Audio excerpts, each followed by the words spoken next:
لم تبدأ نكبة 48 قبل 60 عاما، بدأت سياسياً قبل أكثر من 200 عام. عام 1799 استعصت هذه الأسوار هنا في عكا على نابليون، فاتجه تفكيره الاستعماري ضد توسع بريطانيا ووجه نداءً إلى يهود العالم.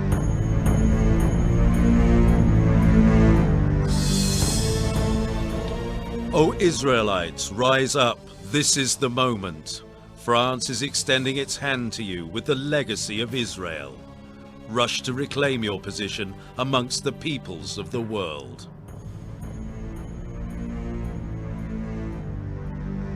Napoleon's appeal made headlines in the French press, but Napoleon was defeated. The only memory of him left in Acre is a statue that bears his name erected at the top of a hill. Yet Napoleon's idea of creating a Jewish presence in the region did not die. 40 years later, Britain revived the plan in response to Muhammad Ali's attempts to unify Egypt and Syria. In 1840, the British Foreign Secretary Lord Palmerston wrote to his ambassador in Istanbul, "You have to convince the Sultan and his entourage that it is high time to open Palestine for the immigration of Jews." The number of Jews in Palestine at that time did not exceed 3,000. At the head of the Jewish community's response to the British initiative was Baron Edmund de Rothschild.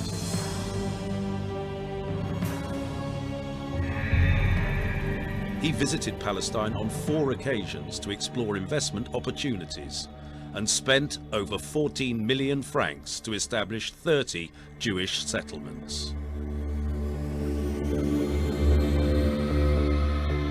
The most important amongst these was Rishon LeZion, which raised this flag in 1885 while Palestine was still under Ottoman rule.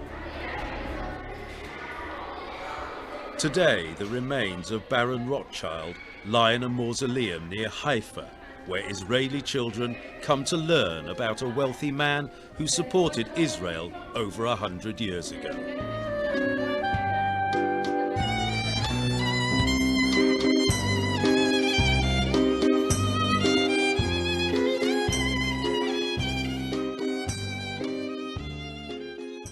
In 1885, the term Zionism was first coined by the Austrian writer Nathan Birnbaum. The aim of Zionism was settlement in Palestine. The word Zionism is derived from Zion, the name of a hill in Jerusalem. طبعا كان في طائفة يهودية في البلاد تحت الحكم العثماني، بس هذا ما كانوا صهاينة، هم كانوا يهود محليين. أما اليهود اللي أجوا من أوروبا، خصوصا من شرق أوروبا هذيك الوقت في أواخر القرن ال19، كان بدهم يبنوا صهيوني يهودي جديد. In 1896, the Zionist journalist Theodor Herzl published his book, The Jews' State, written in German. But the Jews of Europe were dreaming of immigrating to America. This is why Dr. Max Nordau, Herzl's right-hand man, sent 2 eminent rabbis to visit Palestine.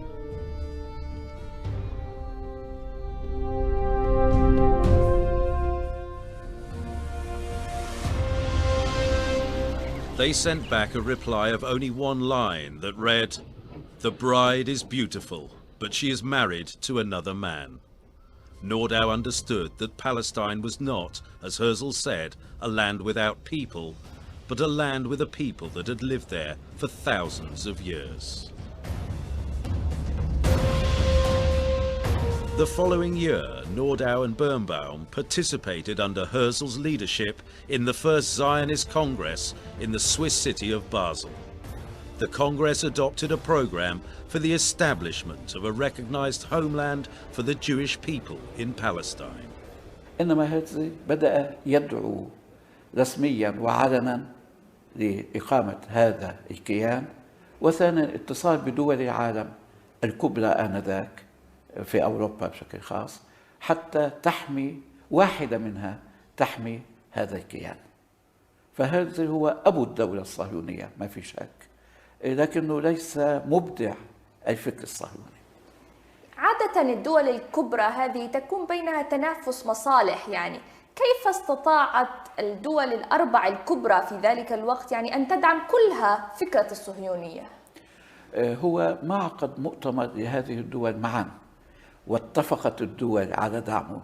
هو كان يثير التنافس بين دولة وأخرى، كان يكذب على دولة أنه أنا سأكون معكم إذا أسستم دولة إسرائيل ضد الدول الأخرى، أنا أؤمن مصالحكم على حساب مصالح الدول الأخرى.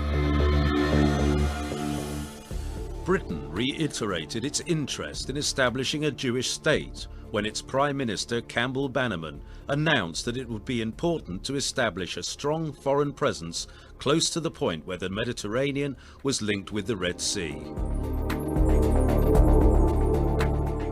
He added, "We should install in this region near the Suez Canal a force hostile to the people of the country and friendly to the European countries." بحيث أن هذا الجسم يكون معتمد على الاستعمار الغربي ويعتمد على الأوروبيين.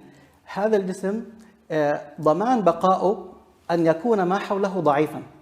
في كمان فكر عند الأوروبيين إنه اليهود مقربين لهم أكثر من العرب، وإذا تكون هون دولة يهودية بيكون أفضل إلهم. In 1907, the British chemist and member of the World Zionist Organization, Chaim Weizmann, visited Palestine for the first time to establish a company in Jaffa to develop the land of Palestine. This was supported by the Rothschilds to systematically purchase lands in Palestine. Within 3 years, a major deal was struck. The Jewish National Fund bought over 200,000 dunams in the Marj bin Amma plain of northern Palestine. The seller was the Lebanese Sursok family, who were living in Europe, who had bought their land from Ottoman officials. The deal provided for the eviction of tens of thousands of farmers then living on the land. أكثر من 60,000 فلسطيني في منطقة مرج بن عامر. إذا كانت النكبة تعني ترحيل الإنسان الفلسطيني من أرضه والاستيلاء على أرضه في القوة ضمن هذول المركبين، فحقيقة النكبة بدأت عشرات السنين قبل 48. A more drastic form of colonialism than the average classical European colonialism, in the sense that their purpose was actually not so much only to exploit the locals, but to drive them out. From the very early moment that the Zionist movement targeted Palestine as the place for Jewish independence and statehood, and it was clear that there were Palestinians on the land, the Zionist leaders and common people alike got used to the idea that the only way of making Palestine a Jewish state is by causing the Palestinians to leave. إخلاء الفلاحين هو تطبيق للمبدأين، من ناحية الاستيلاء على الأرض تسمى تهويد الأرض، وثانيا العمل العبري وهو الاستعاضة عن فلاحين عرب بيهود إما من شرق أوروبا، وفي حالات أخرى عندما قل العدد استعانوا بيهود من اليمن. The Jewish militia, known as Hashomer, was established to protect the Jewish settlements.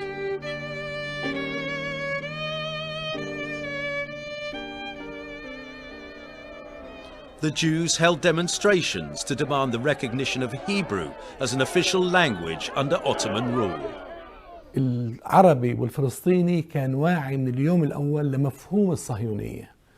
هي حركة عنصرية تبحث عن رأس مال لاستعمار أرض وتوظيف البعد الديني لجعلها وطن لمن تبقى منها يهود العالم في هوية وكيان ومستقبل سياسي. هذا الوعي كان واضح جدا عن نجيب عزوري، كان واضح جدا عن نجيب نصار.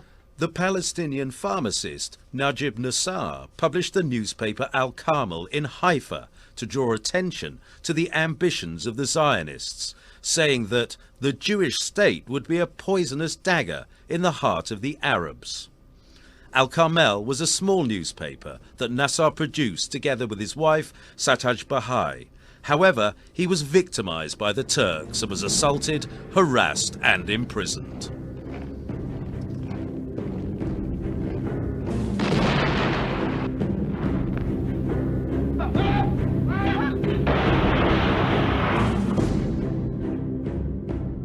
خلال الحرب البريطانيين كان يفكروا عن الموقع، يعني فلسطين على قرب من قناة السويس ودور بريطانيا في مصر آنذاك، كان يدل على دور خاص لبريطانيا في فلسطين، ورأوا في اليهود وفي الحركة الصهيونية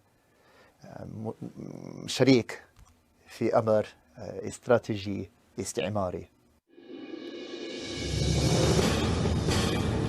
In 1915, a secret memorandum was presented to the British cabinet under the title The Future of Palestine. This was drafted by Herbert Samuel, the first convinced Zionist to be a minister in the British government. According to his memorandum, it is certain that the time is not ripe to establish an autonomous Jewish state in Palestine. Therefore, Palestine should be placed under a British mandate after the war. Under British rule, facilities would be given to Jewish organizations to purchase land and to found colonies, and Jewish immigration would be given preference. We should place 3 to 4 million European Jews amongst Mohammedans.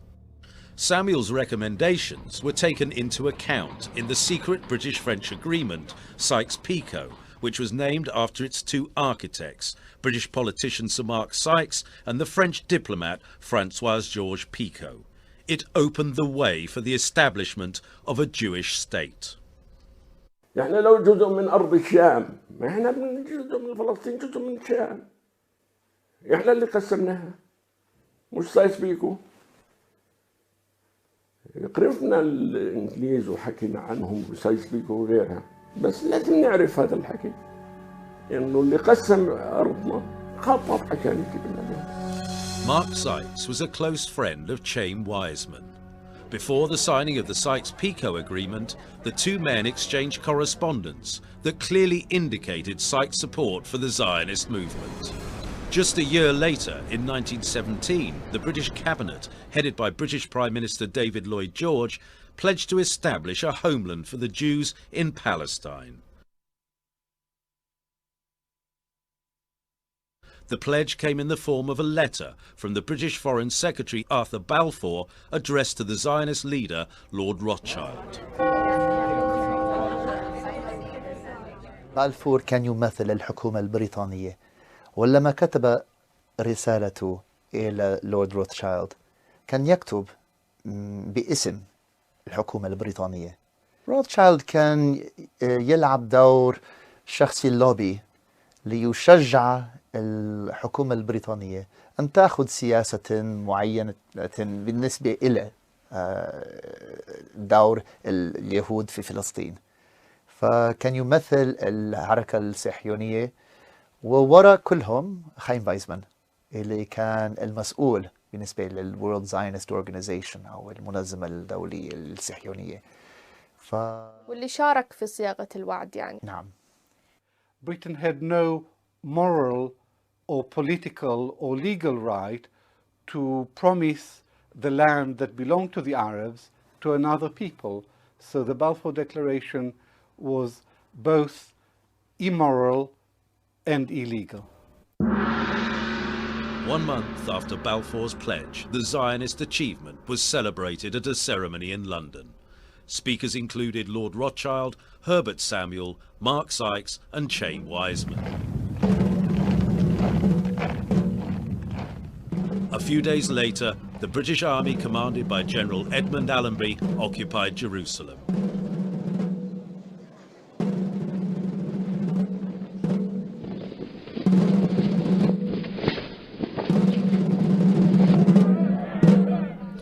Entering the Holy City alongside Allenby was a Jewish military unit established under British auspices.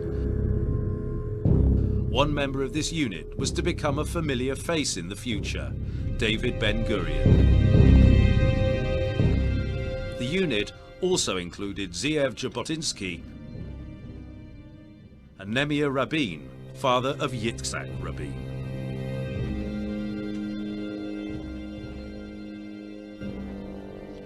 Within a month, General Allenby received his friend Chaim Weizmann in Jerusalem.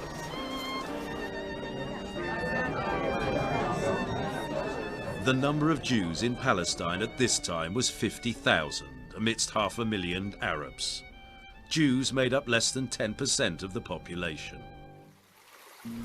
As World War I ended and preparations for the Paris Peace Conference were underway, the President of the United States, Woodrow Wilson, sent a committee to the Middle East to explore the Palestinian situation.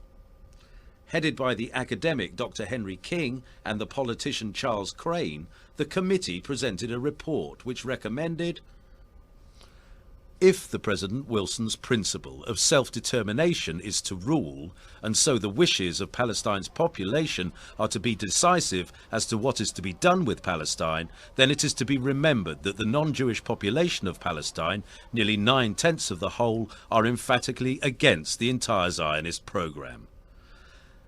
And this is shared very generally by the people throughout Syria. The officers generally thought that a force of not less than 50,000 soldiers would be required even to initiate the program. That of itself is an evidence of a strong sense of the injustice of the Zionist program. In view of all these considerations, the project for making Palestine distinctly a Jewish commonwealth should be given up.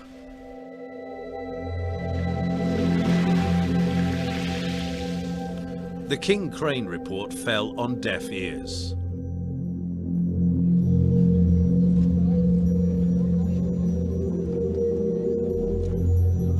At the Paris Peace Conference, Britain was represented by Prime Minister David Lloyd George and Arthur Balfour. The Zionist delegation was headed by Chaim Weizmann, who presented a map showing the area of the Jewish homeland proposed by the Zionists. This included both Palestine and the east bank of the Jordan River, as well as southern Lebanon and Quneitra in Syria.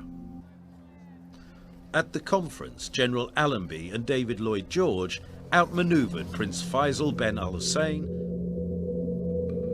Weizmann and Faisal signed what became known as the Faisal-Weizmann Agreement.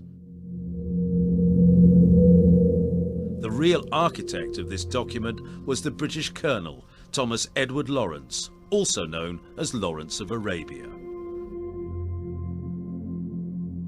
Faisal signed, but he wrote a reservation in his own handwriting that the agreement could not be implemented unless the Arabs gained their independence.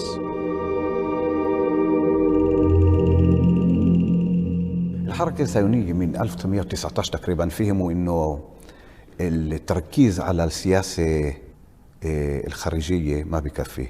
يعني مضبوط لنا علاقات كتير كويسة في لندن، في لنا مكتب في نيويورك أو واشنطن، ولنا ناس في برلين وفي باريس والى آخره.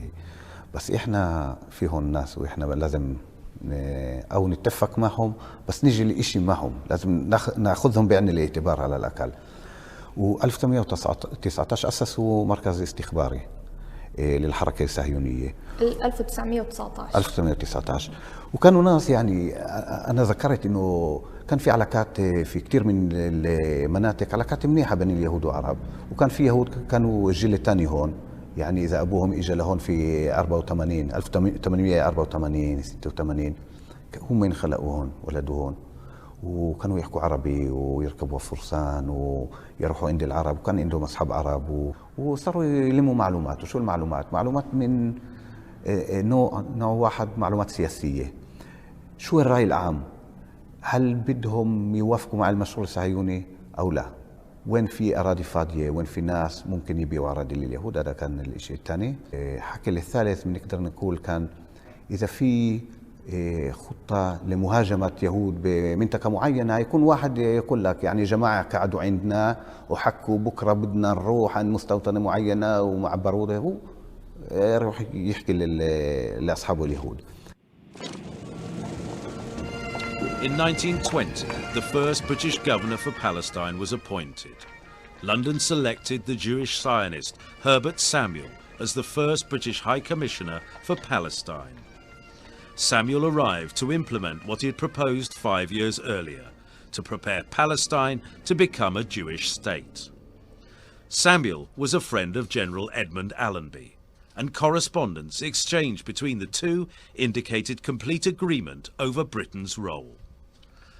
The second clause of the British Mandate document approved by the League of Nations had stipulated that the British Mandatory shall be responsible for placing the country under political, administrative and economic conditions that will secure the establishment of the Jewish national home. On his first day on the job, Samuel made Hebrew an official language of Palestine, alongside Arabic and English. The letters E and Y were added to the word Palestine in Hebrew as an abbreviation of the words Eretz Yisrael, meaning land of Israel. هربرت سامويل تحت إشراف الانتداب البريطاني هو الذي خلق إسرائيل قانونا، وضع القوانين حوالي 100 قانون لكي يمكن تسريب الأراضي العربية إلى يد اليهود. ثانيا، سمح لليهود بأن يكون لهم نظام تعليم منفصل عن نظام حكومة فلسطين، وبنوا أيضا نواة وزارة الطاقة لأنه عملوا محطات كهرباء لهم، وأيضا وزارة الأشغال ووزارة المياه. وأهم ما عمله الإنجليز أن سمحوا لهم بأن يكون لهم جيش منفصل. أنا أتكلم عن 1920. وهربرت صمويل وهو نفسه بيقول أنا سوف أعمل على تطبيق روح تصريح بلفور. بن غوريون يقول عنه أنه اليهود الصالح. وايزمان يقول نحن الذين عيناه وايزمان. Britain provided the muscle under which they could simply emigrate. I mean, they couldn't have immigrated were it not for the British presence, because the crucial battle in the early stages was simply getting Jews into Palestine and acquiring land. They couldn't have done that without British government's sponsorship. الانتداب البريطاني أخذ أهم شيء البشاع والمتروكة والمملوكة للحاكم وملكها للحركة الصهيونية في مستوطنات فورا. السلطة البريطانية كانت تعطي منح أراضي لليهود حتى يسووا الكبوتسات وهالشغلات هاي كلها، واحنا نشوف هالاشياء مش ما نشوفها لكن ما نوعاهاش. يعني انا في جيلي وحموا الوكالة اليهودية التي كانت شبه حكومة لليهود أيام الانتداب، وأعطوها كل المساعدات العسكرية والمادية، وساعدوها على إخفاء نفسها. فهي مهارة صهيونية، مؤامرة بريطانية، وإلى حد ما وآسف أن أقول غباء أو بساطة عربية فلسطينية.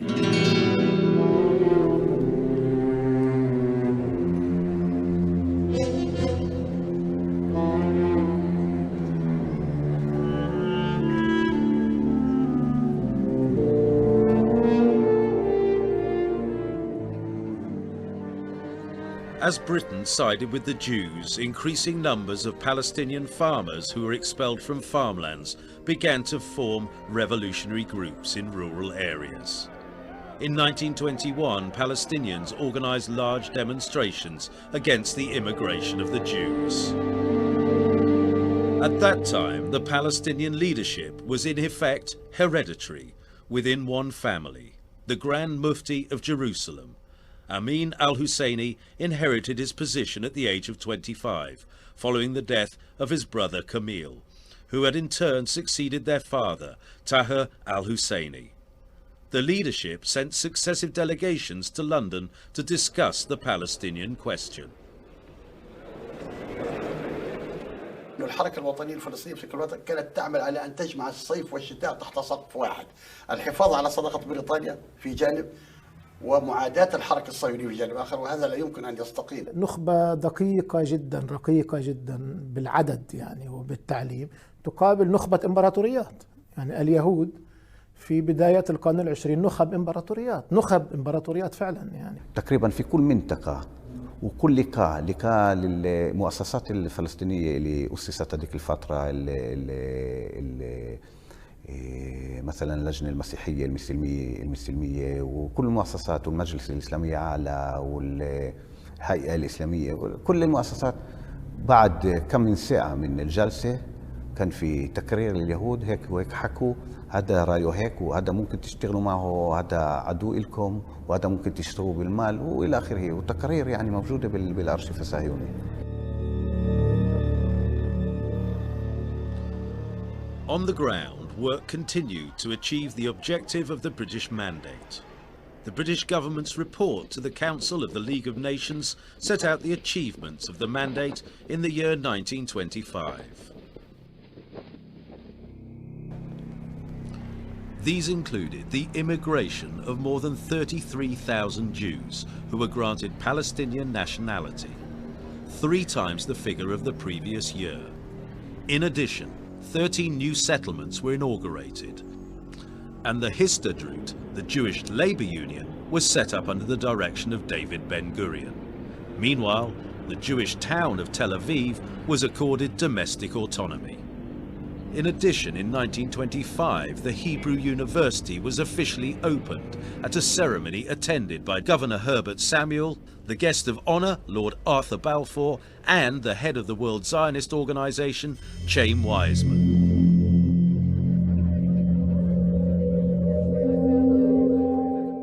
As Weizmann's guest, Balfour visited a number of Jewish settlements.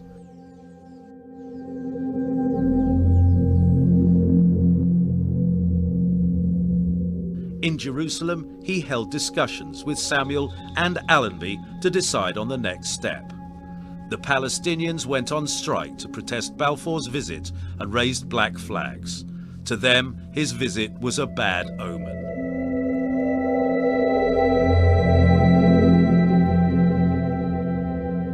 الصورة المشهورة بتلاقي سيدة من الخليل حاطة 3 حجابات، سيدة في القدس حاطة حجاب واحد معظم وجهها مبين تحت الحجاب، والوطنية المسيحية فيش حجاب، وماشيين مع بعض وراحوا على بيت المندوب السامي واحتجوا واعترضوا. While the Palestinians protested, Weizmann congratulated and honored Samuel for his completion of the first phase of the establishment of a national Jewish homeland. The Zionist movement had shown propaganda films around the world, including this film in French. It superimposes the words "Land of Israel" on a map of Palestine, showing areas which Zionists claim to have acquired as of 1925.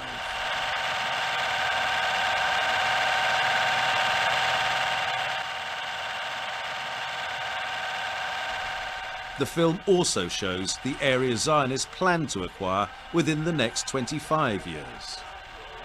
In the summer of 1929, the Jewish Agency organized a Zionist gathering to pray at the so-called Wailing Wall, known to the Palestinians as Al-Barak. The incident ignited a popular revolution called the Barak Revolt, led by a Palestinian farmer from the village of Al-Mazar in Jenin, known as Farhan al-Sadi. The British High Commissioner, Sir John Chancellor, issued a strongly worded memorandum calling for all those who took part in the revolt to be severely punished. Farhan al-Sadi was arrested along with a graduate of the American University in Beirut, Fuad Hassan Hijazi from Safad, as well as Atta Ahmed al-Zir from Hebron and Mohammed Khalil Jamshou, whose pictures could not be found.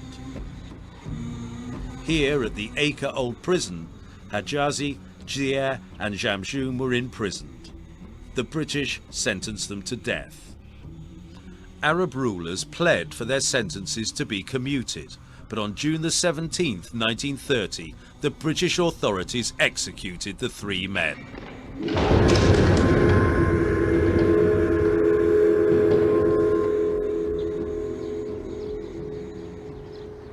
The graves of the 3 martyrs still remain in Acre.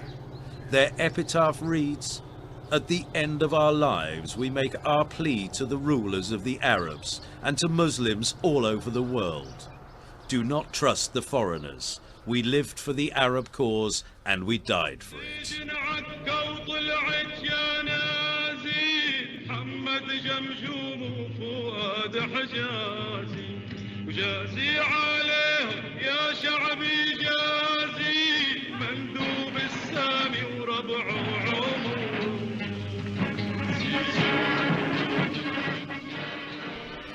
During the first 10 years of the British Mandate, the number of Jews in Palestine more than tripled to reach 175,000. Zionists all over the world were proud of their achievement.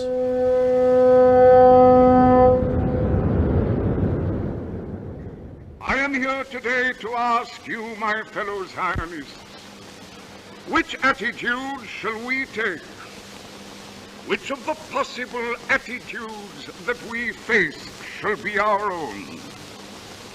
I would say to England, though I am only an American Jew, but an old-time reverencing admirer of Great Britain, I would say to England, if I could, an Arab Palestine is a threat to Great Britain and a menace to the world. A Jewish Palestine is an asset to Great Britain and a blessing to the world.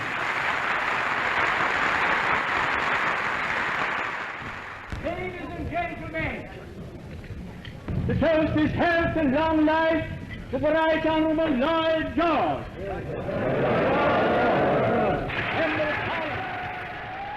As Wiseman applauded, Lloyd George strove to continue the transfer of Palestine to the ownership of the Zionists. It is, as your chairman has reminded you, it is nearly 16 years since he recruited me to the Zionist movement. Palestine, barren and malarial swamps, have been converted into happy settlements. Science has been harnessed to waters which had been running wild and waste since the early days of creation.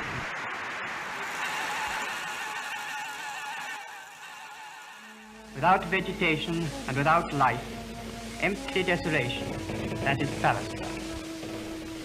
This is how Palestine was described in Europe. But this is how the real Palestine was in the 1930s. الزرع وأمانة الله أمانة الله إنه ما بكيت تعرف تمشي فيه هيك الزرع الخضرة تصير فيها تطلع الصبح تروحي على المكساء تهدى ريحة الخضرة تفحفح نوار هالخيار نوار هالفقوس هالبندورة ها الحبة عيفها في الشي بعد عيفها بتذكرها 100% إم الدنيا بقت عيفها.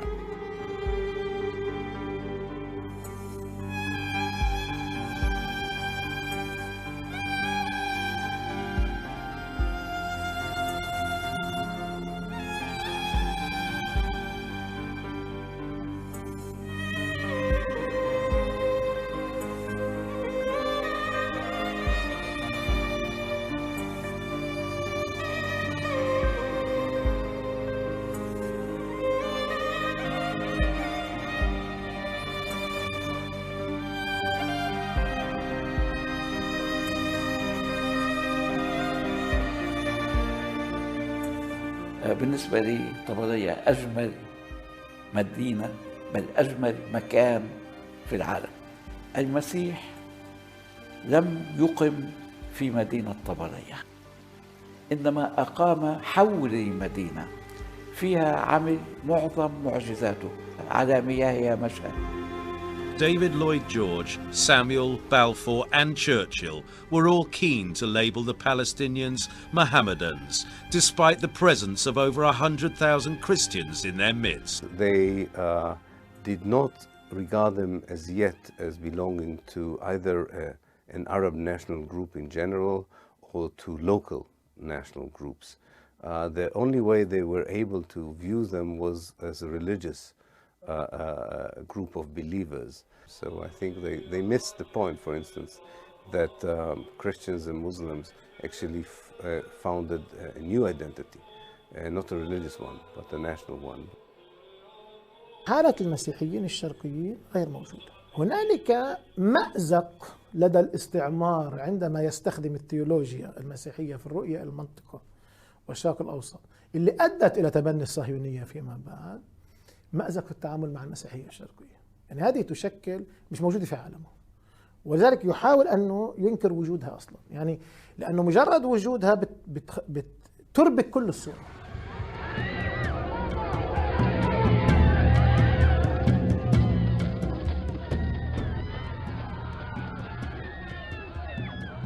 In 1933, public protests and rallies intensified in Palestine. Women took part side by side with men. The British authorities cracked down on demonstrations and arrested thousands. Many were killed and wounded.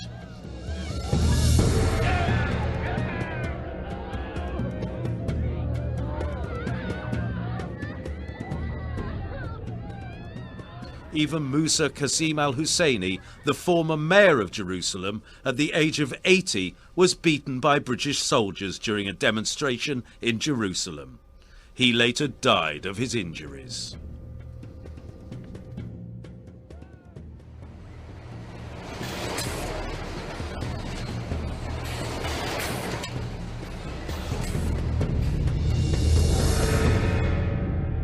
A Palestinian policeman, Mohsen Tawfik, wrote a letter condemning the behaviour of his British senior officer John Faraday, who fired 25 bullets at Palestinian demonstrators in Jaffa. A number of other complaints were filed against Faraday.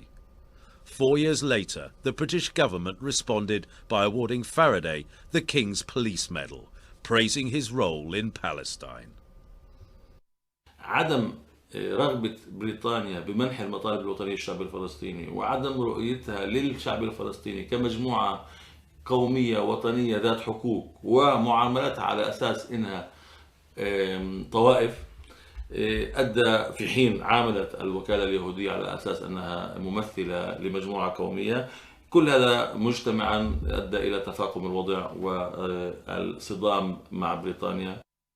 Only still images of the Palestinian demonstrations are available in the archives, and no moving pictures are anywhere to be found.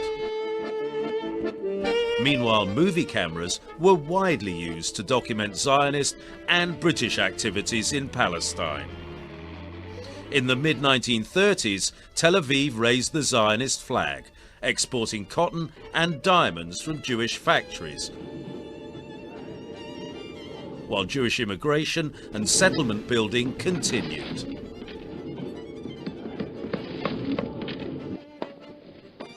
كان من أهم تحديات هذا العمل أن نجد الصور الأرشيفية التي حاولت الدعاية الصهيونية محوها. استغرق الأمر أشهرا من البحث في الأرشيف البريطاني هنا في لندن لنجد بالصوت والصورة بعضا من الحقيقة المغيبة.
Most of the Palestinians, intellectuals, leaders, journalists, were still unaware how determined the Zionist movement is of dispossessing them from Palestine.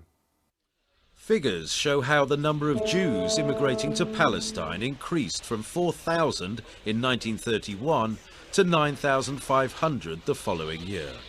In 1933, the number jumped to 30,000, then in 1934 to 42,000, and reached its peak of 62,000 in 1935.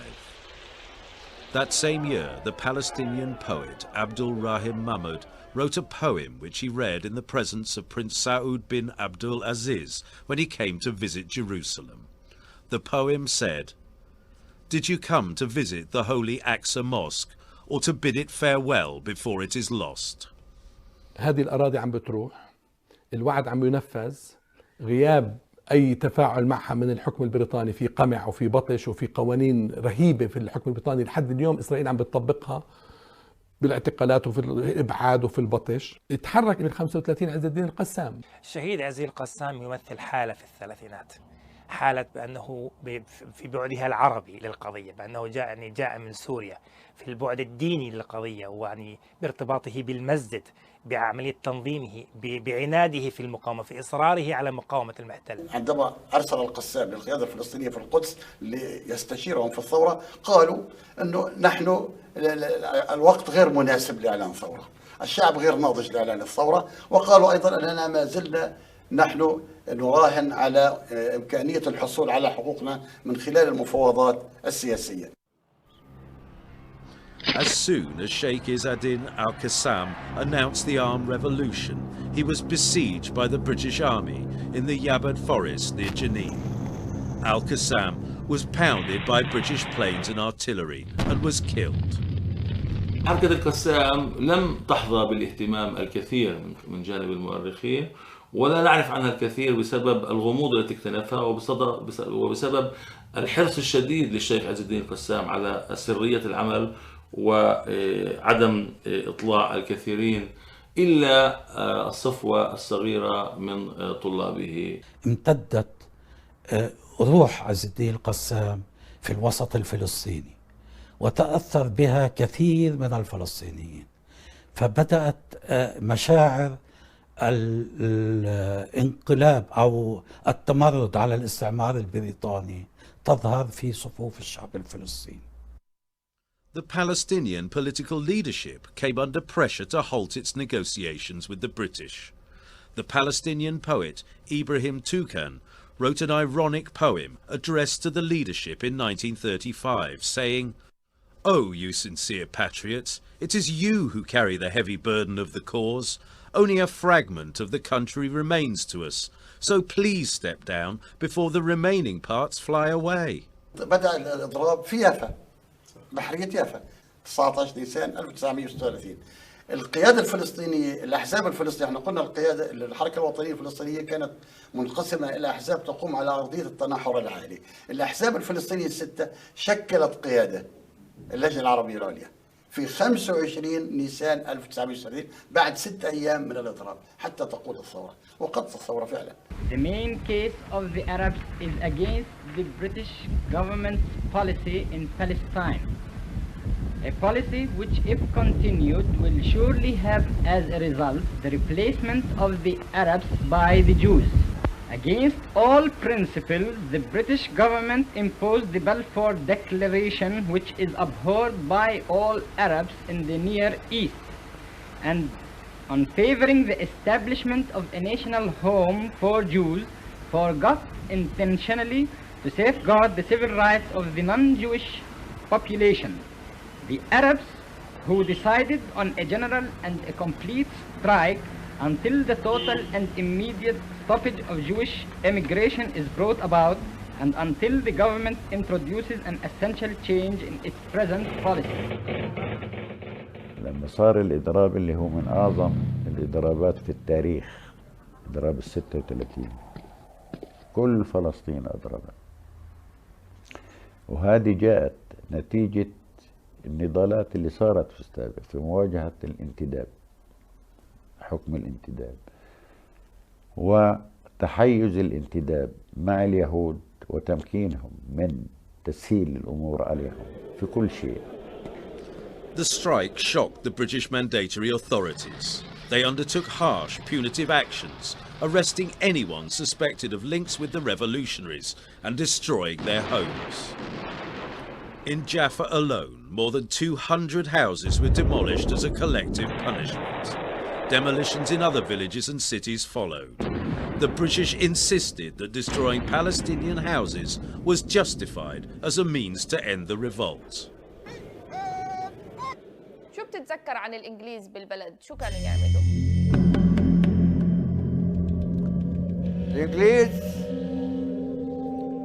الإنجليز حطوا مخيع، حطوا مين؟ حطوا المركز بدل هذا على الطريق. مين ما فات خالي إله، خالي ماخذ الشغيلي تبعه، فاهمي؟ قالوا له فوت أنت والشغيل تبعك بدك تكنس المركز. قال له أنا ماخذ شغيلتي. ضربوه. لما ضربوه؟ ضربوه لريمون، اسمه ريمون الضابط. تمون يقتلوه لمات. أخذناه عملوا عملية على حيفا في مستشفى حمزة، فاهم؟ قريم بهذا لقالوا من الضرب هون منديل الشحم رايح زايب ومات. باكو لهلبونا. شو يعملوا؟ ايه يقتلوا الاسلام ويأخذوهم على السجن على تركان، على شرشور هذا البلد، ولا شرشور هذا عند بنيامين هاي، يحبسوهم هناك شهر شهرين وشغلوهم في المحاجر، شغال الشاقة، وجيبوهم هان على نور شمس على المحاجر، اشغال الشاقة. إذا بتقري مذكرات بن غوريون كان يتحدى مفاوضه العربي في قمة الثورة، في قمة ال36، في جلساته مع موسى العلمي اللي رتبها واكهوب المندوب السامي. قال له احنا إلنا حضور فعلي، لا يستطيع الغربي ببريطانيا أن تقول لنا لا، من أنتم في بريطانيا.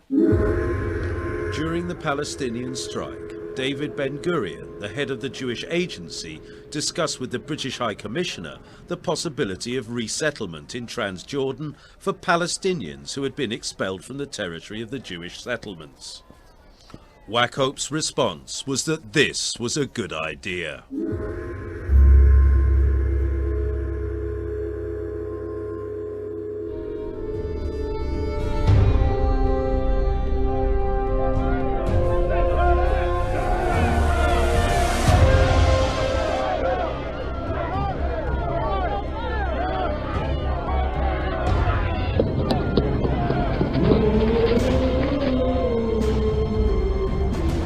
Coming through here.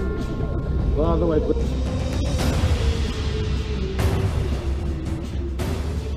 In 1936, the Palestinian people launched their national general strike, protesting Britain's alliance with the Zionist movement. During the 6 months of the strike, 195 Palestinians were killed and over 800 wounded. The leaders of the Arab states advised the Palestinians to bring the strike to an end. المؤسف انه البيان لما طلع الامير عبد الله موقع عليه وملك اليمن الامام وناشدوا اهل فلسطين انه فكوا الاضراب يا اخي والامور بنحلها مع الحليفه والحليفه نواها طيبه وكذا. واعطاء بريطانيا فرصه حتى تثبت حسن نواياها، حسن نوايا بين قوسين. ومن المؤسف انه حتى الان نتحدث عن قرارات الأمم المتحدة وعن مشاريع أمريكية وأوروبية ونقول فلنعطي الغرب فرصة لإثبات حسن نوايا، كأنه 70 سنة ليست كافية لإقناعنا بأنه ليس هناك حسن نوايا من الغرب. The Palestinian leadership bowed to the appeal from the Arab heads of state and agreed to meet the British Royal Commission of Inquiry headed by Earl Peel. In its report of 1937, the Peel Commission recommended the partition of Palestine. Its report drew the frontiers of a Jewish state in 1/3 of Palestine, marked in red, and an Arab state in the remaining 2/3 to be merged with Transjordan. The area from Jerusalem to Jaffa would remain a mandated territory. British newspapers published the Commission's proposal that Palestine be divided into 3 parts. The Egyptian newspaper Al-Muqattam responded that the Peel Commission had come to implement a plan that had already been decided in London. The Commission also approved the principle of removing Palestinians from the lands allocated to the Jewish state wherever necessary.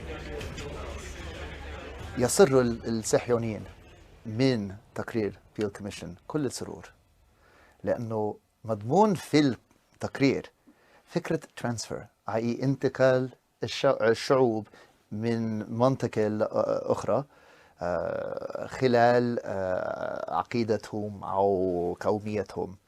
فبالنسبة إلى الصهيونيين معنى الترانسفير يعني قد يوصلوا على دولة يهودية 100% مع حق وبرميشن الدولة المنتدب. فذلك كان يعني أحسن شيء في تقرير بيل كوميشن بالنسبة إلى الحركة الصهيونية. تنظيف وتطهير فلسطين من سكانها العرب من وجهة النظر الصهيونية عملية تم التخطيط لها عشرات السنين قبل. وجود لجنة تسمى بلجنة الترانسفير التي كان يرأسها يوسف فايتس الذي كان يشكل الساعد الأيمن لبن غوريون، وهذا في سنوات ال30 طبعا. هذا يؤكد أن المخطط الصهيوني كان يدرس مسبقا ضرورة التخطيط المنهجي لتطهير هذه البلاد من العرب خدمة للفكر الصهيوني لكي يتسنى ترويج فكرة أرض بدون سكان لسكان بدون أرض. From the 1930s, especially from the late 1930s onwards, they did start to discuss it very intensively, but still secretly. So I think it wasn't possible for many Palestinians to know what we know today as historians because it was in the archives. كان في جهاز تصنت، يعني اليهود في الثلاثينات، هذا شيء أنا استغربت جدا. يعني المكالمات حاجة من الحسيني من مكتبه كان في تصنت اليهود، وكانوا يسجلوا كل اللي بيحكي، وهيك كانوا يعرفوا كمان إذا في يهود بيحكوا مع جماعة حاجة أمين، وكانوا يروحوا لأنتم ويحكوا لهم أنتم بتغلطوا، حتى ما حكوا أشياء أسرار، يعني ما كشفوا أسرار. Between 1936 and 1937, the British killed 1,000 Palestinians, while 37 British police and 69 Jews were killed.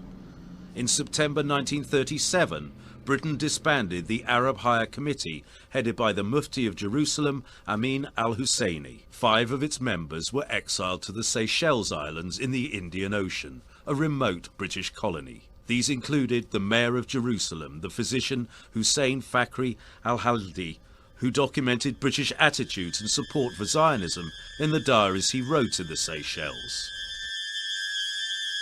In October 1937, fearing British imprisonment, Haj Amin al-Husseini and other members of the Palestinian leadership fled to Lebanon. There was no longer a Palestinian political leadership in the land of the Palestinian people.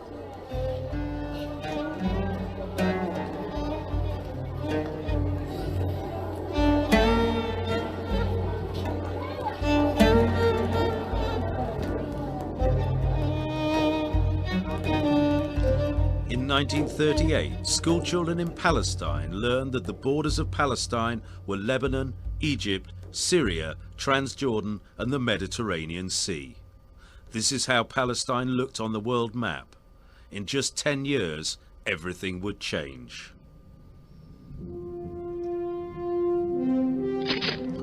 The Palestinian Revolution persisted despite the lack of political leaders.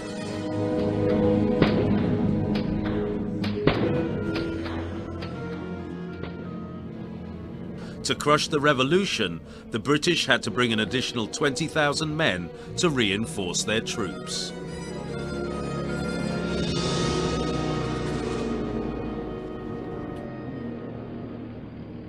بريطانيا جندت من أجل أن تكسر هذه الثورة، يعني كانت جندت يعني أشهر جنرالاتها، الجنرال ويفل، الجنرال ديل، الجنرال ماكميلان، الجنرال ريش. 4 جنرالات واشتركوا في الحرب العالمية الأولى، يعني خبرات عسكرية كبيرة جدا. The British spared no effort to disarm the Palestinian people. and the search for weapons was intensive.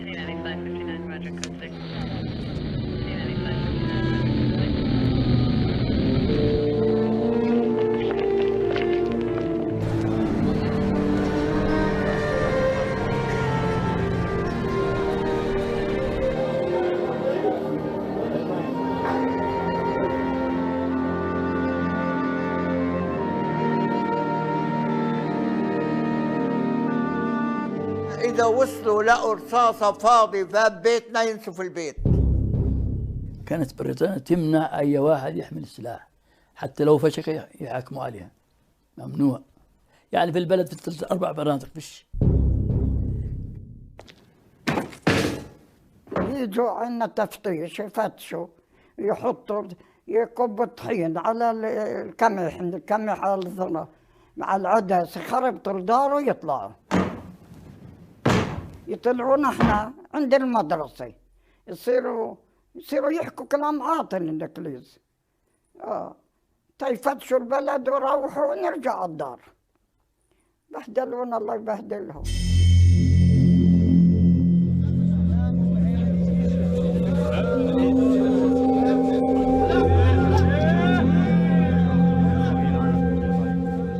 على الانجليز كيف كانوا يجوا ياخذوا النسوان ويحطوهم، تاخذني امي على الجامع، ياخذوهم يحطوهم في الجامع ويفوتوا يفتشوا البيوت على الرجال، يدوروا على الرجال ويقولوا غيمت، بس يجي الانجليز بالدبابات وبالكذب هذه وبالطيارات يهربوا الرجال لانه بدهم يدوروا على رجال الثوره. بدي احكي لك الحكايه. اجى العيد، لبسنا أواعينا وطلعنا من نروح على الجامعه نصلي، ما حسينا للطيارات الا الجيش دخل. لما اخذونا قعدونا، فتحوا في كراجات محلات وقالوا كمون بهالسنقات وفلينا، عبونا في المحلات كلياتها، سكروا علينا، فيش لا شرب ولا شيء، صرنا نبول على حالنا. رد فعل بالنسبة للسلطة البريطانية كان عنيف جدا. كونوا في عند concentration camps في فلسطين، وأخذوا آلاف من المواطنين الفلسطينيين وحطوهم في هذول المخيمات للconcentration camps، وفي نفس الوقت الاعتقالات. نعم، اعتقالات.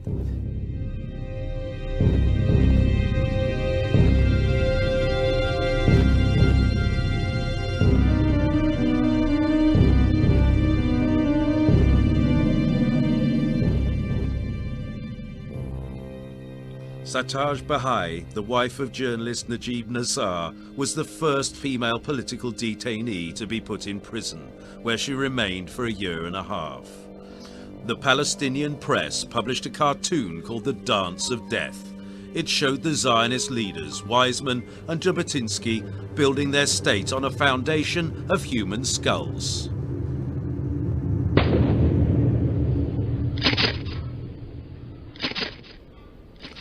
While the British were disarming the Palestinians, they allowed Jews to carry arms, claiming that Jews were a minority who needed to defend themselves.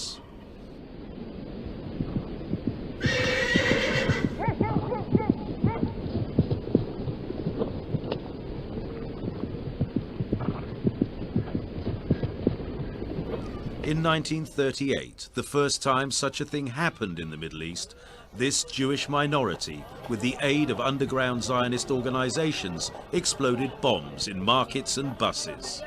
For 3 consecutive days in July that year, Jewish gangs blew up cars in Haifa and Jerusalem. 68 Palestinians were killed.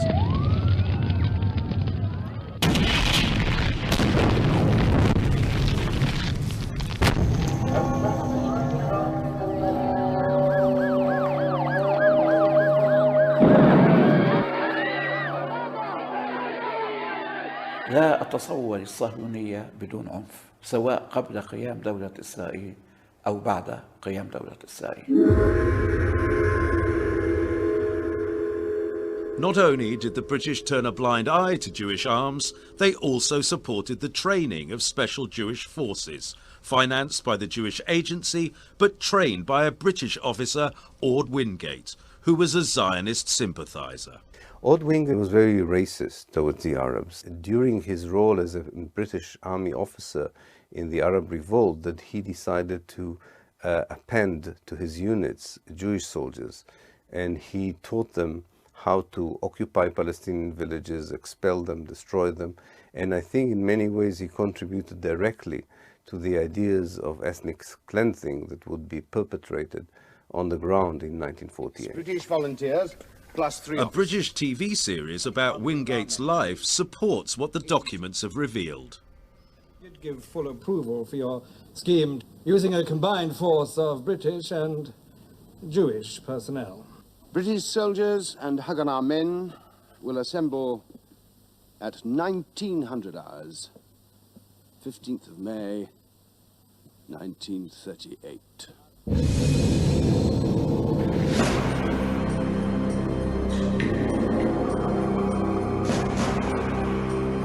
Orde Wingate was looked upon by Moshe Dayan, who later became Israel's defense minister, as his mentor.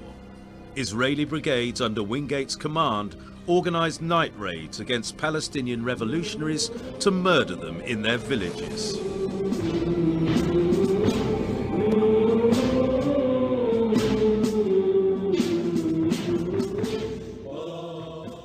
وصلت الثورة الفلسطينية إلى قمتها في صيف 1938 وكانت هناك قيادات ميدانية كبيرة جدا. هناك تقريبا 65 قائد محلي و 14 قائد منطقة، فتقريبا من 60 إلى 70% من هؤلاء القادة كانوا من القساميين. مثلا في الجليل الأعلى كان هناك القائد خليل القائد القسامي الذي اشترك في معركة يعبد مع الشيخ القسام خليل عيسى أو إبراهيم الكبير، منطقة الجليل الأعلى. عمل المنطقة الثانية كانت منطقة الجليل الأدنى أو الجليل الأسفل، وكان أيضا فيها بقود هذه المنطقة قائد قسامي. لذلك أنا قلت لك الثورة كانت تبتدأ ثورة القسام، أبو إبراهيم الصغير اللي هو توفيق لإبراهيم. The leader in the area of Jenin was Farhan as-Sadi. Nablus, commanded by Mohammed Saleh al-Hamad, and after he was killed in May 1938, Abdul Fattah Mustafa took over. Jerusalem's commander was Abdul Qadr al-Hassani, and that of Jaffa was Hassan Salama.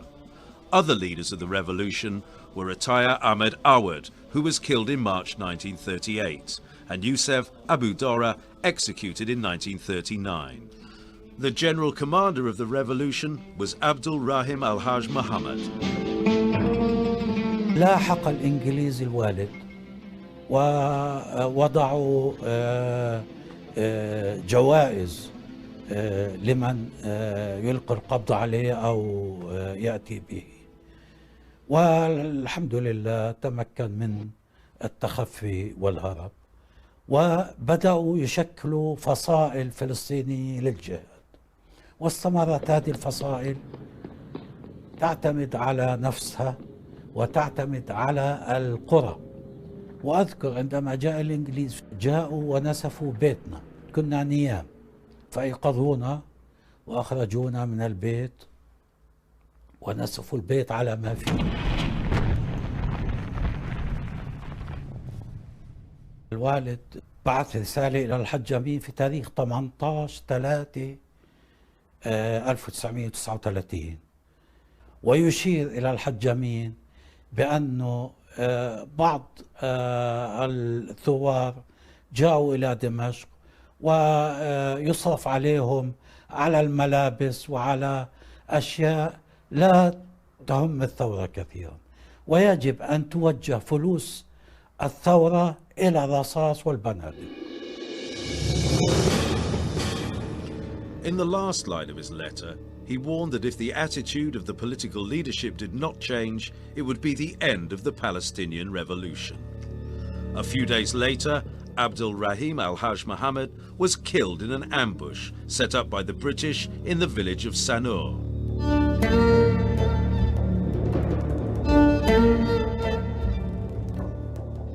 Abdul Rahim's wife had already passed away 5 years earlier.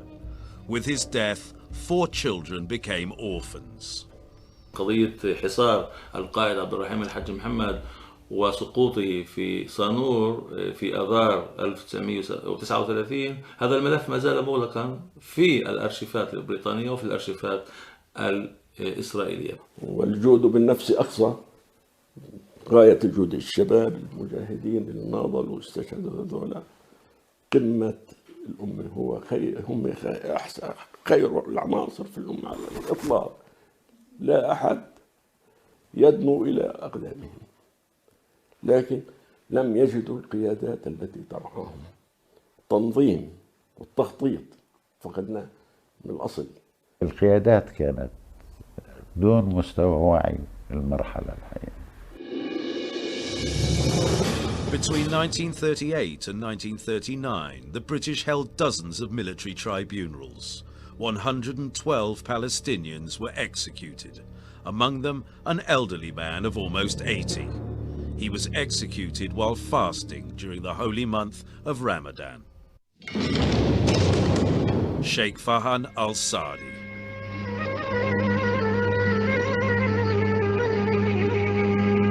وصاروا مثل يا خال، وصاروا مثل يا خال، طول وعرض البلاد. اهتمام شديد كان عند البريطانيين بالأمن، ويسجلون هنا جميع الشخصيات الوطنية، إنه هذا شخص مشاغب وهو غير محب للسلام ولأنه يحرض الناس. The British and the Zionists did not eliminate only those Palestinians who bore arms. The Bishop of Acre, Gregorius Hajjar, who advocated Christian-Muslim unity against the Zionist movement, was also murdered as he travelled to Haifa. Bishop Hajjar was known as the Bishop of the Arabs and was buried at the Roman Catholic Virgin Lady Church in Haifa in a majestic setting.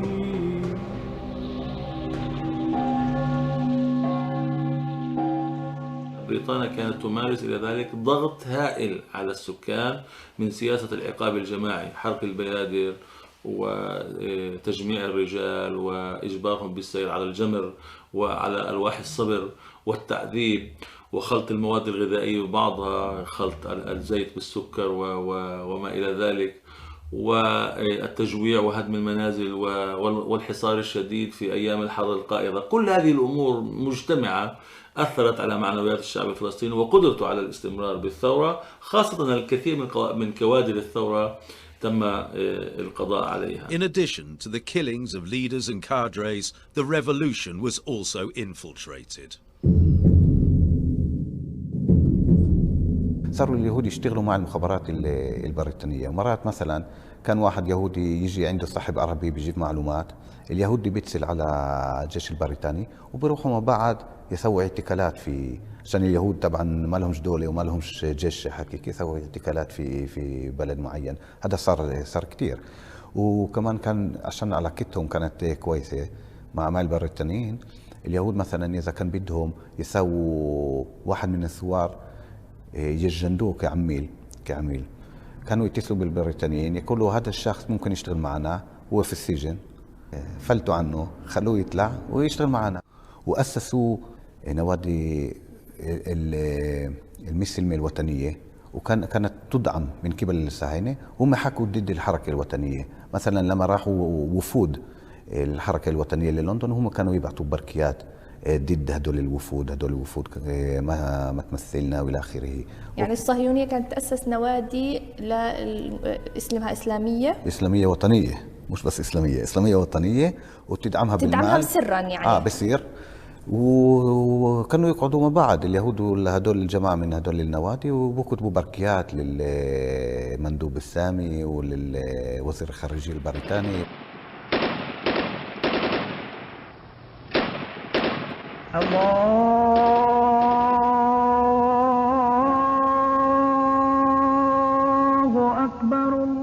In In the years of the revolution, between 1936 and 1939, 5,000 Palestinians were killed and 14,000 wounded, whilst 100 British soldiers and 400 Jews were killed.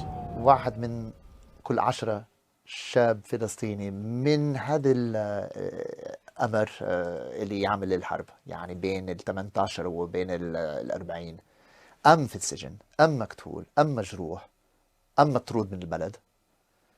ففعلا كل الجيل الذي قد يكون جيش لمقاومة الحركة اليهودية في الأربعينات كان مفقود.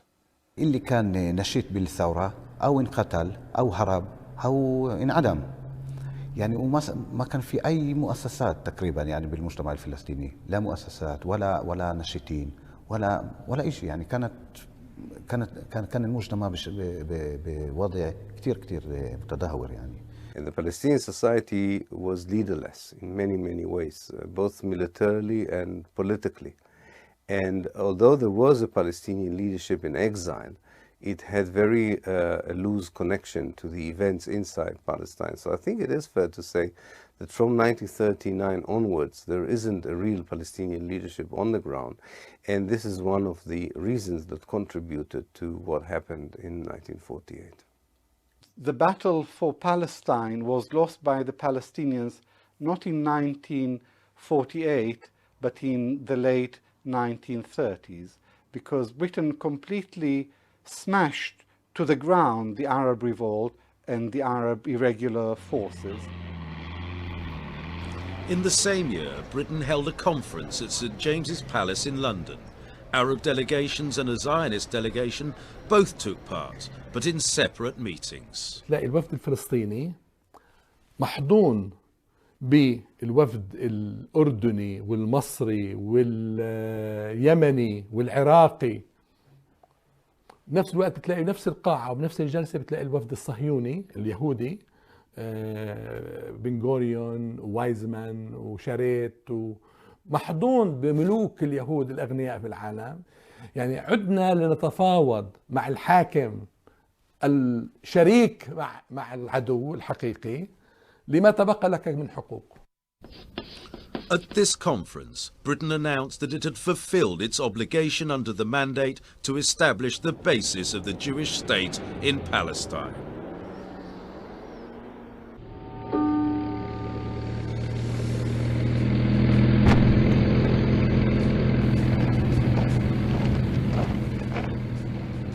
A year after the outbreak of World War II, with the cooperation of the Jewish Agency, 15,000 Jews joined the British Army.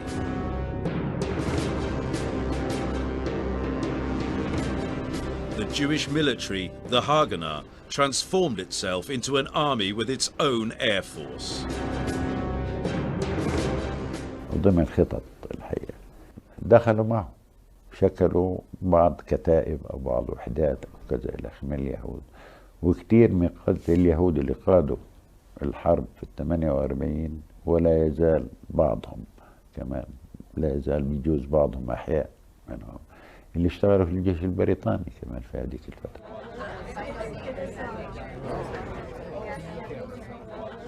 وهذا على فكرة أثر في 48 عشان كان في كثير آلاف من اليهود منظمين ومجندين بيعرفوا يستعملوا سلاح، ومنهم ضباط ومنهم بيعرفوا بالمدافع يعني وكل وباللاسلكي وبكل كل الاشياء وكل انه الجيش مهني لازم يعرف شيء ما كان موجود بالطرف الفلسطيني طبعا.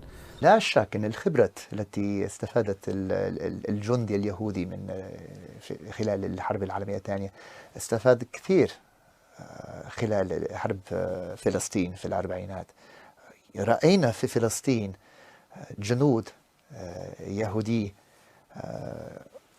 لهم خبرة واسعة في استعمال الإصلاحات في كل المجالات، حتى في الطيران وفي الدبابات وفي السلاح البسيط التي يحمل الجندي العادي، فكان لهم كل الخبرة. وبعدين في العلوم العسكرية يوجد ضباط يهودية اللي وصلوا إلى هذه الدرجة تحت الجيش البريطاني. Meanwhile, in Palestine, an unusual intelligence operation was taking place.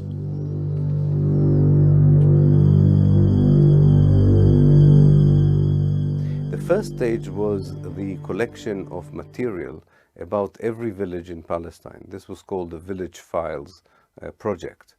They were quite amazing because they had information of every village in Palestine, mainly about the details of how good actually it would be to take it over.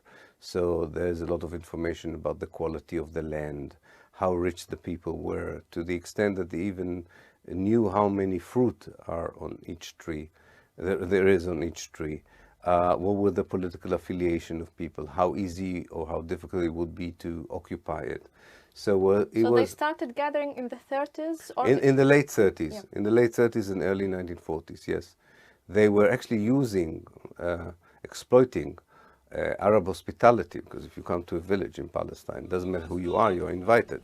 And they used that hospitality in order to spy around. And especially what they needed were two things. One is to know how to access the village later on in order to occupy it, and to know what the village had in terms of assets and so on, that when they occupied, that people would not, run away with what the Zionists wanted for themselves. The immigration of Jews to Palestine continued, but the Zionist movement wanted the admission of a larger number than the British were letting in each year. In 1940, the French ship Patria docked near the port of Haifa with 1,800 illegal Jewish immigrants on board. The Zionist movement decided to blow open one side of the ship to compel the British Mandatory Authority to admit the illegal immigrants. More than 260 Jews were killed in this terrorist operation. The Haganah members who placed the bomb disclosed the details of this operation in the late 1950s.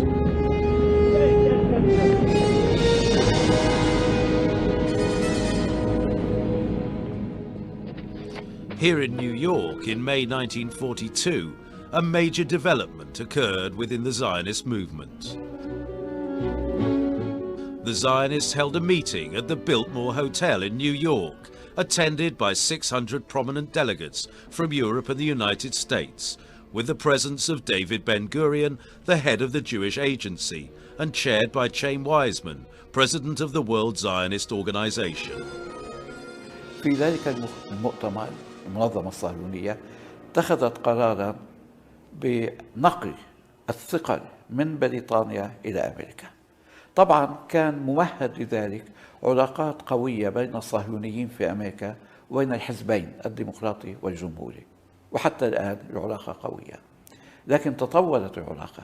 خروج أمريكا من الحرب العالمية الثانية سيدة العالم الغربي، ونزول بريطانيا إلى إمبراطورية سابقة حيث كانت الشمس لا تغيب عنها وأصبحت تغيب عنها تماما، وبالأساس تغيب عن لندن الشمس.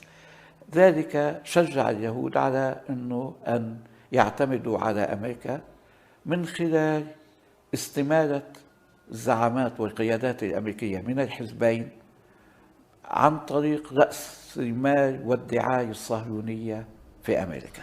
The Biltmore Declaration underlined American support for the establishment of a Jewish Commonwealth in the whole of Palestine, which would commit itself to back American interests. In 1943, General Patrick Hurley, a former Secretary of War in the American administration, submitted a report to the White House following a visit to Palestine and talks with David Ben-Gurion. In his report he said, "The Zionist organization in Palestine has committed itself to an enlarged program which would include a sovereign Jewish state which would embrace Palestine and probably eventually Transjordan, the eventual transfer of the Arab population from Palestine to Iraq, Jewish leadership for the entire Middle East in the fields of economic development and control."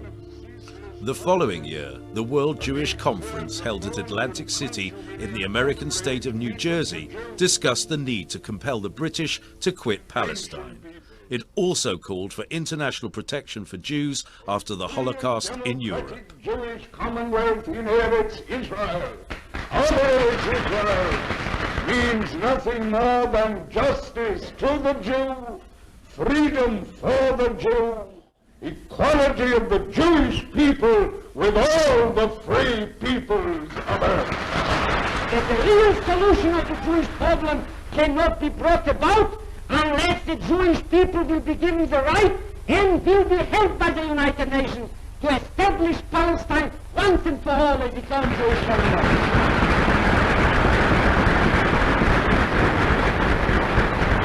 This conference appeals to the United Nations to ensure that the general scheme of post-war reconstruction shall include the establishment of Palestine as a free and democratic Jewish commonwealth. In 1945, the US President Harry Truman gave his approval to the immigration of 100,000 Jews to Palestine. Earlier in the year, the Zionist movement had contributed $2 million to his presidential campaign. Always hoping that we'll finally arrive at the peace in the world which we anticipated when we created the United Nations. That's the only reason.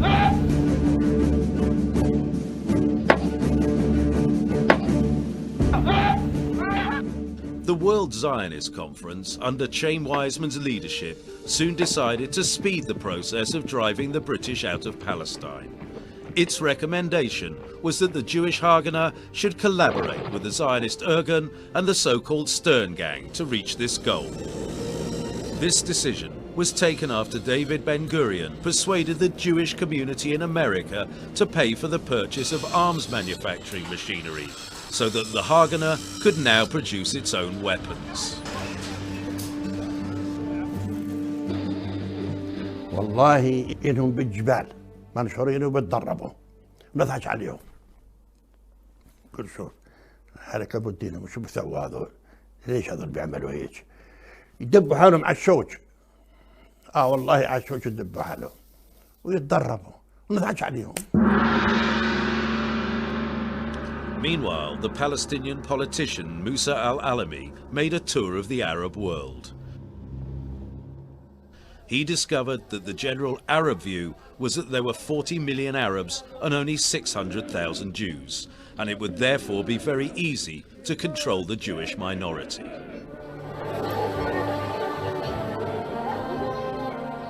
The British realized how volatile the situation had become. In February 1946, they decided to evacuate British families from Palestine. Discussions went on between the Zionist movement and the British authorities. Documents reveal that Chaim Weizmann held secret conversations in March and July of 1946 with the British High Commissioner Alan Cunningham. In these talks, they discussed the partition of Palestine and how the parts of a viable Israeli state should be linked up, giving it control of both the Negev Desert and the waters of Galilee. At the same time, the British Army continued to confiscate arms from the Palestinians.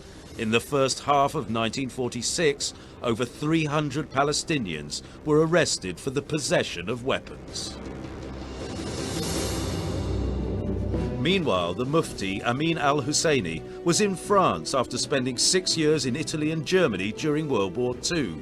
He had hoped the Axis countries would win and had vainly anticipated that there would be a promise of independence for Palestine. Der Großmufti von Jerusalem besichtigt musulmanische Truppen der deutschen Wehrmacht.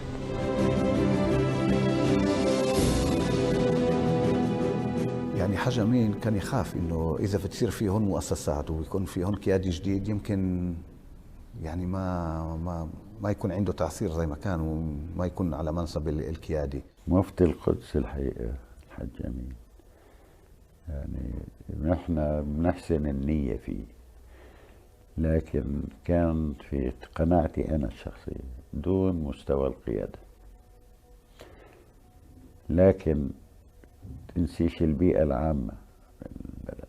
الرجل كان مفتي فلسطين العام ورئيس المجلس الإسلامي الشغلات، مش أنا اللي عينته، اللي عينه الإنجليزي كمان. The Mufti went to Cairo in May 1946 to participate in the first Arab summit, attended by the leaders of Egypt, Jordan, Saudi Arabia, Yemen, Syria and Lebanon.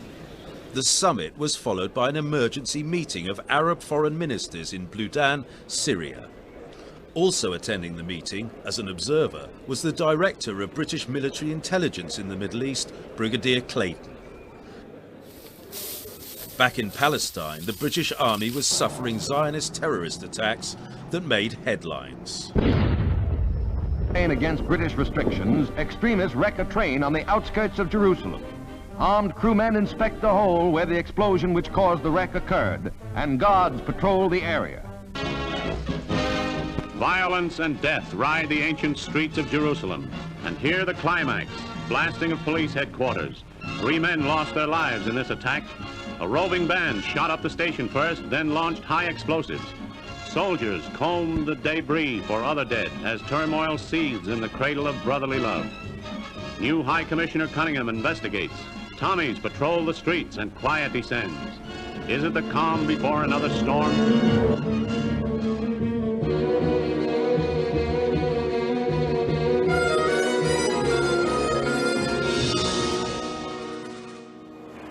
The King David Hotel in Jerusalem was the target of an operation planned by the Zionist Irgun group. In this suite, which hosted the headquarters of the British administration, the unexpected happened.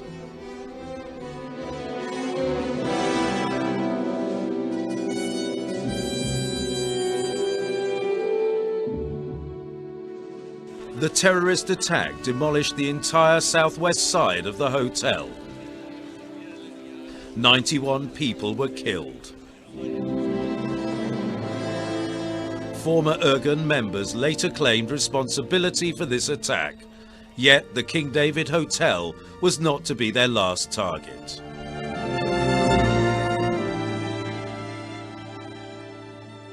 In 1947, the Irgun blew up the British Officers Club at Goldsmith House in Jerusalem. Jewish terrorist gang to intimidate authority. 16 persons die and 13 others are injured as extremists blow up the Officers Club in an unremitting campaign of violence. Universal's cameraman, on the scene minutes after the explosion, records the stunned and shaken victims as they are carried from the wreckage. Few of the 50 officer inmates of the club escaped injury as extremists, under cover of rifle fire, hurled explosive-laden suitcases through the windows and doors of the building. Several of the injured died later of their wounds. The club is a shambles. The situation escalated when the Irgun kidnapped and executed 2 British sergeants, Clifford Martin and Mervyn Pace. The 2 men were hanged in a field near Netanya. Follow the hanging of 2 British sergeants by extremists. Palestine becomes an armed camp. The sad hanging of the 2 British Army sergeants probably accelerated the speedy exodus from Palestine of the British Mandate. The 2 soldiers were buried in the war cemetery in Ramla. Their bodies are there to this day.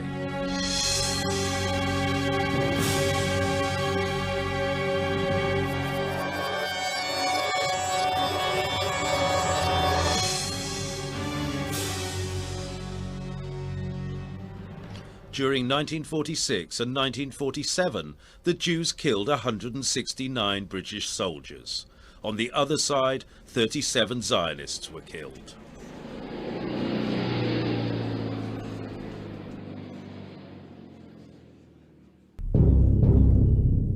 Menachem Begin was the leader of Irgun.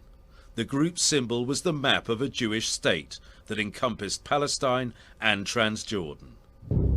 25 high-ranking officials of the Irgun-Zwei Leumi and Stern gang. British authorities arrested Begin after distributing his photo as a wanted terrorist.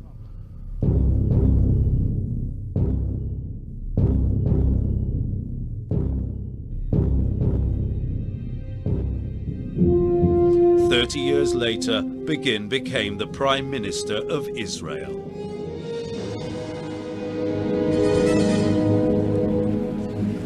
הכנסת שמחה את שר האוצר. ואנחנו בחצות הלילה יש עדיין כוח להמשיך. We signed by President Sadat and Prime Minister Begin, and it will be witnessed. In 1978, he was awarded the Nobel Peace Prize along with Egypt's President Anwar al-Sadat.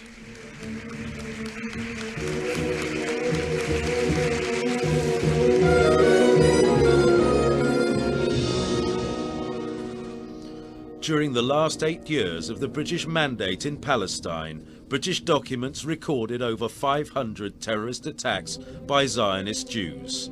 The most novel of these was the mailing of explosive packages to British officials.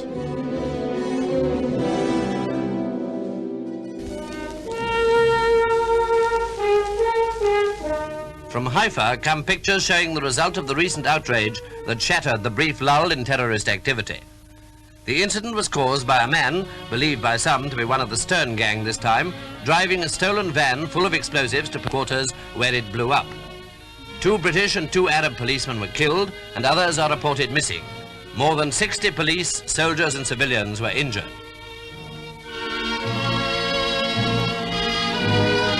Many of the casualties were caused by flying glass, and a great deal of damage was done, not only at police headquarters but also in the neighbourhood.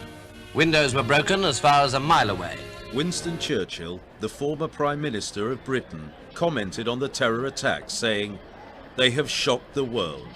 They have affected strongly people like me, who in the past have been consistent friends of the Jews and constant architects of their future." However, the British refrained from a violent response to acts of Zionist terrorism, even though there were 75,000 British soldiers in Palestine. في كان مجموعة من الأسباب، منها أنه ضمن قوات الأمن أو الشرطة البريطانية بفلسطين كان أعداد كبيرة من اليهود، وهؤلاء اليهود كانوا يعرفون الخطط ويحاولون إجهاضها. الشيء الثاني كان نفوذ الحركة الصهيونية في الخارج قوي جدا على الحكومة البريطانية، ويؤثرون عليها كي تؤثر على ضباطها وعلى الانتداب البريطاني في فلسطين. At the recommendation of the United States, Britain decided to turn over the Palestinian problem to the United Nations. British public opinion will permit no more expenditure of life and treasure. It will acquiesce no longer in the use of British forces and the squandering of British lives to impose a policy in Palestine which one or other of the parties is determined to resist. It has brought down on our heads the execration of the Jews and the bitter resentment of the Arabs. It has made us the butt of malicious criticism throughout the world. We have played our part.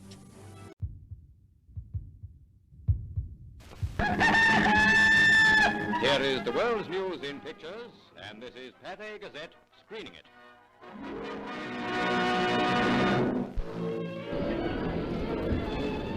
Theoretically, you're due for a share of these. They're real Jaffas being gathered in the groves of Palestine for shipment to Britain.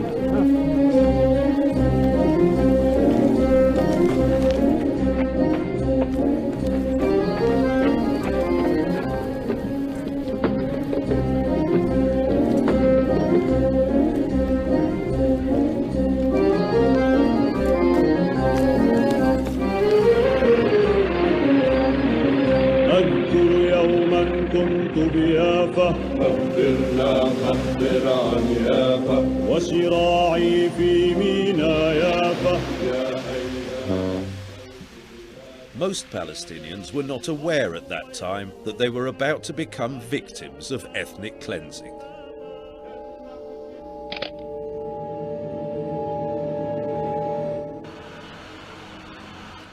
After 30 years of the British mandate in Palestine, Britain found a way out of its problems by invoking the United Nations. To thank the Assembly of the United Nations for granting the Jewish Agency for Palestine a hearing.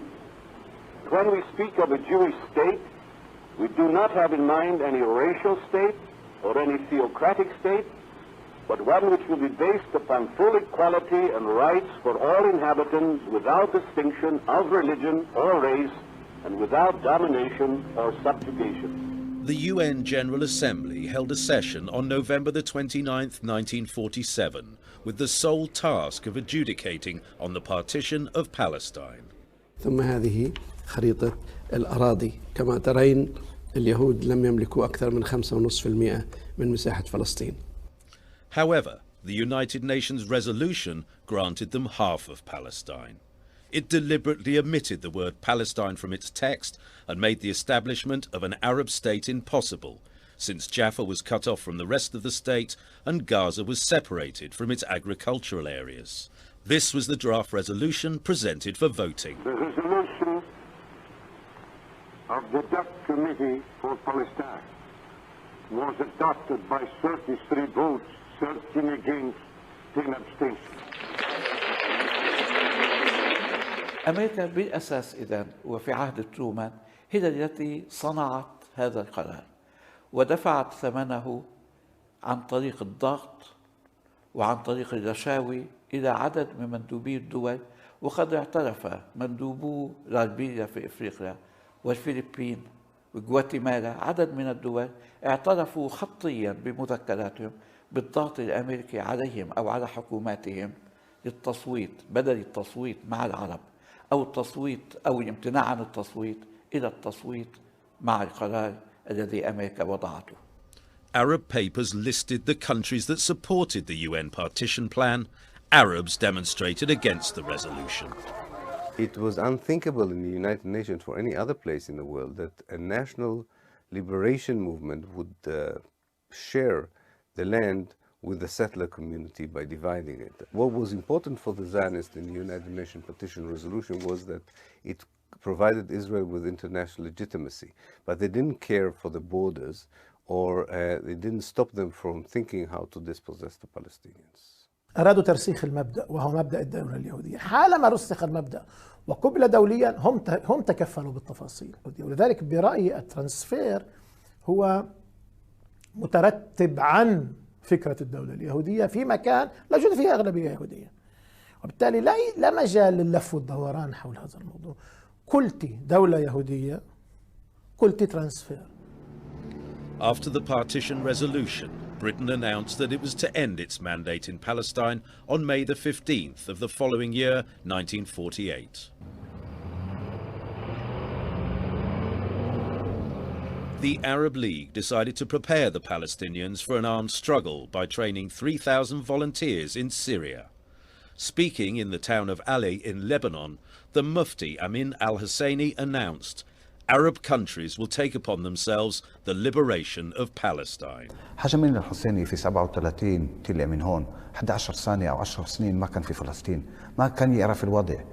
هون كان في كتير من الناس كانوا يشوفوا التمارين الصهيونية، كانوا يشوفوا كيف مسلحين، كانوا يشوفوا الكبوتات والمستوطنات تبعهم، كانوا يعرفوا إحنا شو بنسوي ضد هدول. Palestinians began to organize local committees for self-defense. By the end of 1947, they sent groups to Damascus, Beirut and Cairo to acquire weapons and get military training. احنا لما صار الانجليز بدها تطلع وتسوي ما عندنا سلاح. رحت اعطاني ابوي مصاري ورحنا اشترينا بارودة فيها يا ابني 3 رصاصات. بارودة حقها 100 ليرة فلسطيني فيها 3 رصاصات. شروا كم خلقة بارودي يطلع هالشباب يتدربوا عليهن.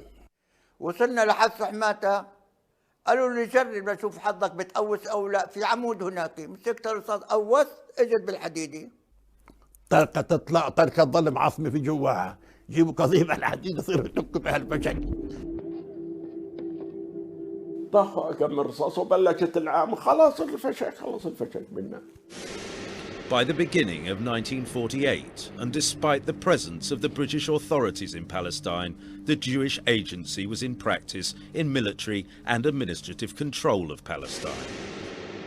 The Jewish Haganah became an army with 35,000 soldiers plus 10,000 more in commando units, Palmach, Irgun and Stern gangs.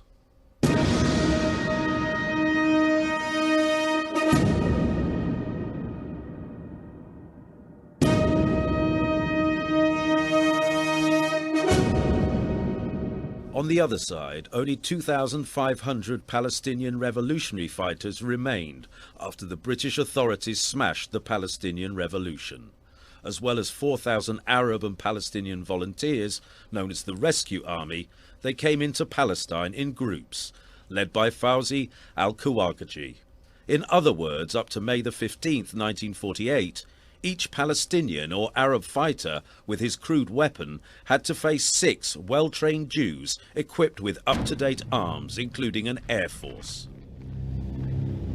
When Britain's general officer commanding in Palestine, General John Darcy, was asked about the military situation after the pullout of the British forces,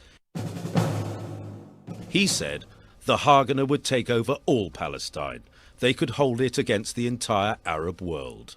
A small group of Zionist leaders and military commanders met regularly on a weekly basis from February 1947 to February 1948 for a whole year, planning the ethnic cleansing of Palestine. They didn't decide about it in a day. They had weekly meetings, and in each week they became more and more convinced that this was the right way forward. In the beginning of 1948, there were 2 bombings, one after the other. The first was a car bomb which destroyed the old Ottoman government house in Jaffa, the Soraya, killing 26. And the second bomb in Jerusalem blew up the Semiramis Hotel, killing 20 Palestinians.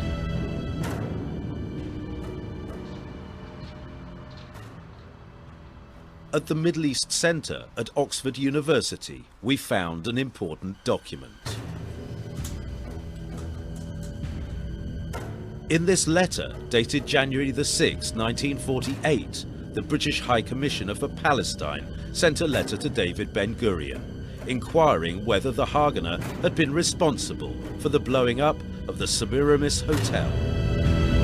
2 days later, Ben-Gurion, who signed himself Your Excellency's obedient servant, sent a reply on the letterhead of the Jewish Agency for Palestine. He admitted that the Haganah was responsible for the explosion. During the first 3 months of 1948, the Zionists were responsible for dozens of bombings in Palestinian cities and villages. There were also individual killings on the roads, special operations carried out by Zionists disguised as Arabs, who were known as the Mustaravim. الشتويم في أوان البرتقال يعني في شهر 1 فرحنا هناك شافونا من بعد حوالي كيلو اليهود من المستوطن الوطني وصاروا يطلقوا رصاص. خبينا ورا صناديق البرتقال وكانوا عمال البرتقال يلقطوا في هذاك الوقت. أحيانا يستعملوا بعض الديناميت ينسفوا بعض البيوت المتطرفة اليهود. يعني هاي أشياء بتذكرها. اليهود صارت تطلع على القرى بالليل، فاهم، وتعمل تحط قنابل وتسووا تنفجارات ولهذا. صرنا احنا ناخذ البارودة ونحرس خوفا من انه اليهود يدخلوا يعملوا هكذا. A direct challenge to the United Nations and its powers of war prevention comes from Palestine. The definition of legal and illegal forces becomes daily more obscure. Haganah, the force first legally raised for the defense of Jewish settlements, appears to function hand in glove with Irgun Tzvi Leumi, the outlawed terrorist army. Full-scale training is underway in a score of camps throughout the country. There is no shortage of arms nor ammunition. The cameraman taking these pictures was led blindfold to the training ground. A few of the men avoided being photographed.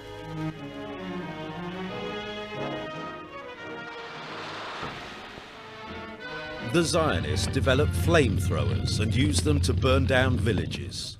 At dawn on February the 15th, troops from the Haganah and Palmach launched an attack to test their effectiveness in expelling Palestinians from their villages.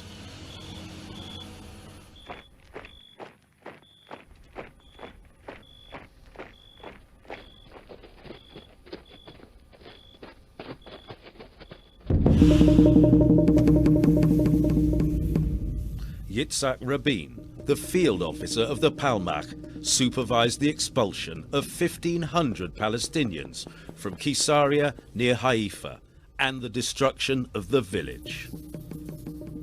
What the Zionist forces did, they targeted 5 villages on the coast and experimented with them to see whether it works. And they expelled the inhabitants of 5 villages under the eyes of the British soldiers who were there, or still there until May 48. And they found out that it was quite easy, that it didn't take much. There wasn't much resistance. The British did not interfere. دراسة بسيطة جدا وسريعة لكيفية سقوط القرى الفلسطينية، نصل إلى استنتاج أنه كل قرية فلسطينية كانت لوحدها تواجه مخطط وهجوم عسكري من قبل المنظمات العسكرية الصهيونية. كان أهل القرية 20-30 شاب معهم بنادق قديمة يدافعون عنها بدون مثلا التنسيق مع من ضمن خطة عامة. عند عدد من الضباط اليهود صاروا شافوا انه سهل جدا تشرد او تشتت او الفلاحين الفلسطينيين. الموضوع اللي كان بالحركة الصهيونية انه بدنا احنا دولة مع اقل عدد ممكن من العرب. In Tel Aviv, Wednesday, March the 10th was a decisive day for the Haganah Command. The final meeting was on the 10th of March 1948 when they drafted the plan known as Plan D or Plan Dalet, which finalized the last details about how to expel the Palestinians and dispossess them. بن غوريون أعطى تعليمات بمصطلح نظفوا، يعني قديش بتقدروا تطردوا عرب اطردوا. Ben-Gurion wrote in his memoir, "In each attack, a decisive blow should be struck, resulting in the destruction of homes and the expulsion of the population." The Arab and Palestinian fighters were determined to defend their land, despite their very limited means. On March the 16th, a Lebanese newspaper published a report saying that Mohammed al-Hamad al-Hunayti, a Jordanian volunteer and commander of Haifa garrison, was trying to obtain weapons. كان والدي في حيفا، ولما رأى أن المناضلين ينقصهم التدريب والسلاح حز في نفسه، فاستثار همم ضباط الصف من الجيش العربي الأردني واستعدوا أنهم يلبسوا ملابس مدنية ويدربوا المناضلين. طبعا كلوب باشا كان قائد الجيش الأردني، طلب والدي وقال له أنت يعني ليش تعمل هيك؟ قال له أنا عربي وعلي إني أساعد أهل العرب، إحنا بندافع عن أرض العرب وعن الصخرة، وأنت ما بتعرف شو معنى الصخرة لا بالنسبة للأمة العربية والإسلامية. فلما شعر والدي إنه عليه ضغط استقال من الجيش العربي، فتوجه والدي إلى بيروت ودمشق للحصول على الأسلحة. حصل على كميات من الأسلحة. في أثناء عودته في قافلة السلاح من بيروت إلى حيفا، كانوا شباب نادي أسامة العكي بانتظارها، فعكا بيشوفوهم لليهود، قالوا احنا شايفين اليهود قاعدين بيجمعوا لك وحطوا لك موانع من 3-4 أيام، فالأفضل أنك تعود بالقافلة عن طريق بيروت دمشق عمان. قال لهم أنا إذا بغيب عن حيفا يوميا تسقط حيفا، ولذلك لازم أخترق الموانع هاي واللي الله كاتبه بصير. On the next day, al-Hunayti was killed in an ambush along with 12 other fighters on the road to Haifa. He was buried in Amman, Jordan.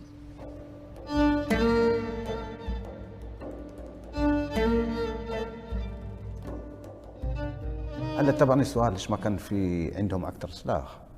كيف اليهود نجحوا؟ وهذا لسبب الدعم الصهيوني. اليهود من برا كيف ساعدوا الحركه الصهيونيه وشو كان دور العرب وعدوا كثير وعملوا قليل. Instead of uniting the little forces that were there, it was decided that each of the leading commanders of the day, Abdel Qadir Hosseini, Hassan Salame, and Fawzi al-Kaokji, would each have their own operation. There was no coordination, and that helped the Zionist side. Abdul Qadir al-Husseini, the commander of Jerusalem area, went to Damascus to look for arms, but in vain. On April the 6th, he wrote a letter to the Arab League, holding it responsible for leaving the Palestinians helpless and without arms. Then he pawned his grandfather's land to buy weapons. On April 8, he hastened to the defense of the village of Al-Kastel, overlooking the road to Jerusalem.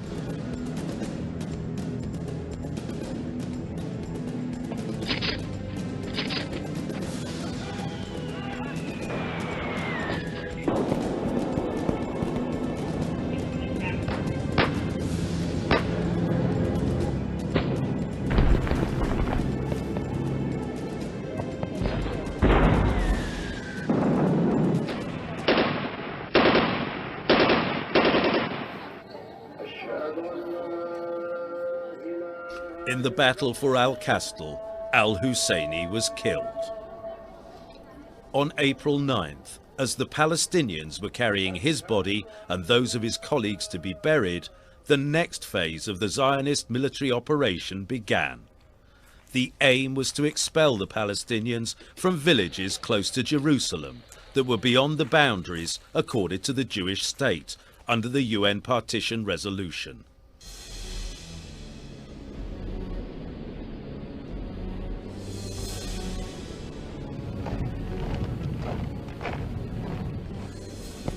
At dawn, a combined force of the Irgun, the Stern Gang and the Haganah attacked the village of Deir Yassin.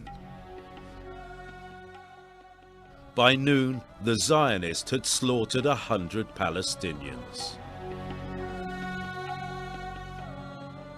وحتى مذبحة دير ياسين كانت تبعد 2 أو 3 كيلومتر عن مكتب مدير البوليس البريطاني في القدس، وعندما أخبروه بأن هناك مذبحة تدور في دير ياسين لم يتحرك وقال هذا ليس من شأننا.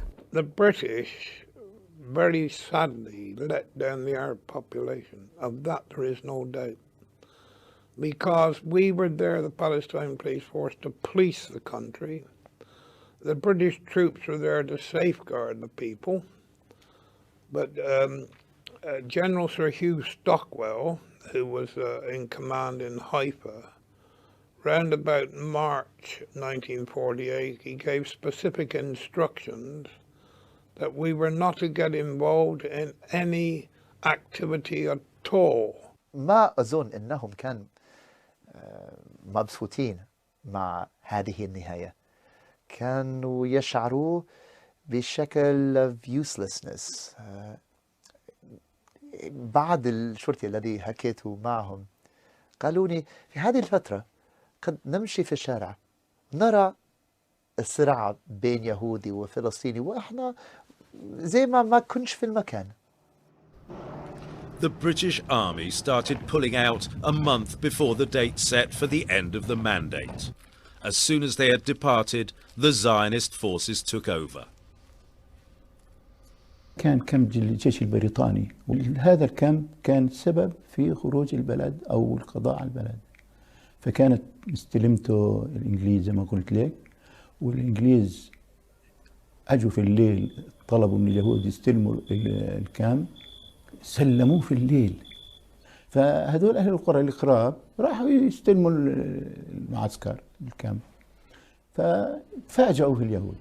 راحوا لك اليهود مركزين، لما انقربوا اليهود رشوا اللي رايحين، إيش مات وإيش انجرح، اللي انجرح يزحف يوصل بين الشجر والقمح، واللي ما ظل مات ولا حدا جابه ولا إيش.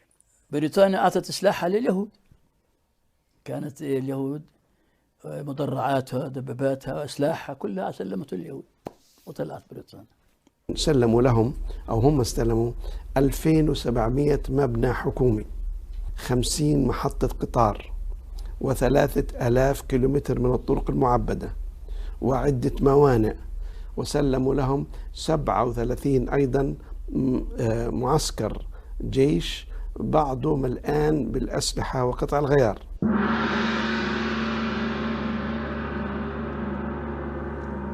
جاء دولة طبرية في 16 نيسان، وجاء الجيش البريطاني كان في طبرية يحذر السكان العرب بأن عليهم أن يغادروا المدينة.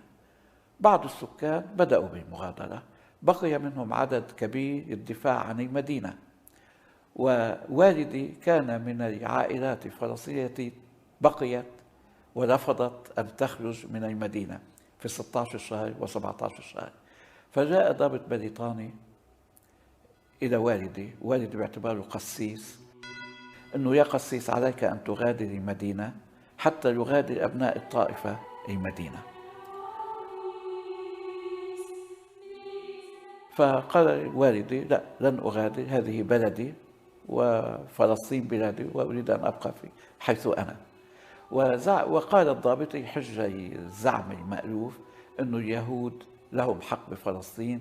والدي كان عنده الجواب الكافي أنه لا حق لليهود بفلسطين. ضابط جاء بشاحنة وبالقوة وضع والدي وشقيقتي، والدتي كانت بالمستشفى مريضة بالقلب، جيء بها أخرجت من المستشفى وضعت بالشاحنة وأخرجوا من طبرية. ولم يبقى في طبرية إلا عدد محدود من المقاتلين واستشهدوا جميعا.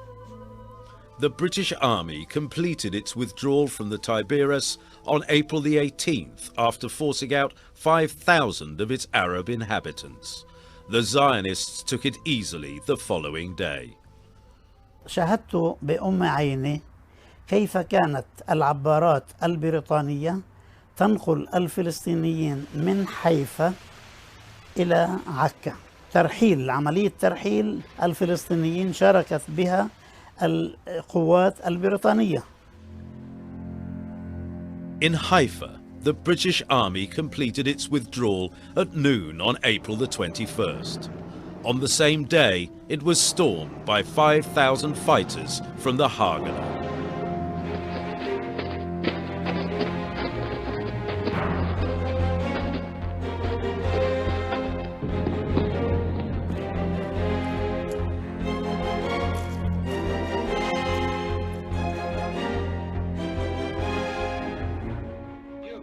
There were 580 Palestinian fighters defending the city.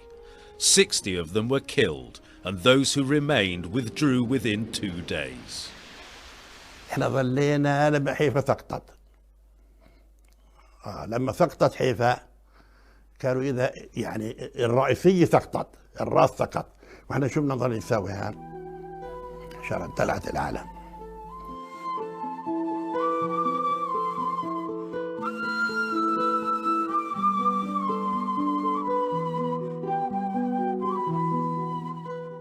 From Haifa, heading north to Lebanon, came right past the trade school entrance gates.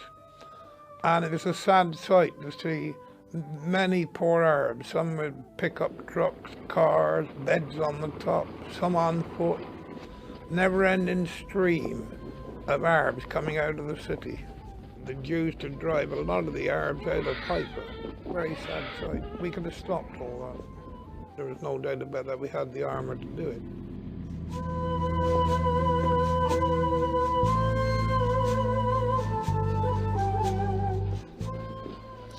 "50,000 Arabs were evicted from Haifa.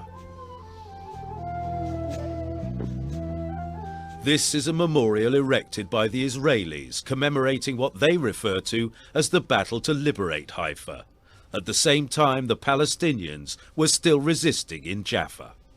قتال في يافا، منطقة الجبلية من أشرس المناطق اللي كانت تقاتل، هي متاخمة لتل أبيب والجوار هذول، تقاتل دفاعا عن يافا. تعرف مين كان يقودها؟ امرأة. يعني قيادة القوة اللي كانت، المتطوعين اللي كانوا هناك امرأة اسمها مهيبة خورشيد. هذا للتاريخ كمان، وأنا شايفها بلباسها العسكري ومقاتل. During the last week of April, the bombing of Jaffa intensified. 70,000 of its inhabitants fled by sea to Lebanon and by road to East Palestine and Jordan.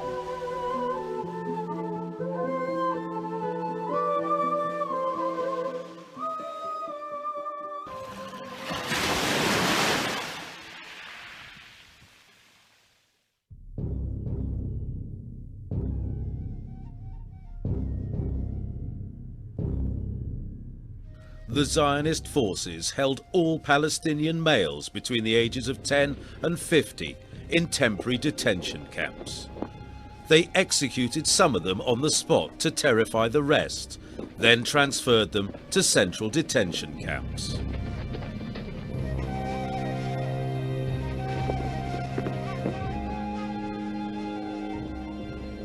Detainees were made to bury thousands of Palestinian corpses to prevent the spread of epidemics.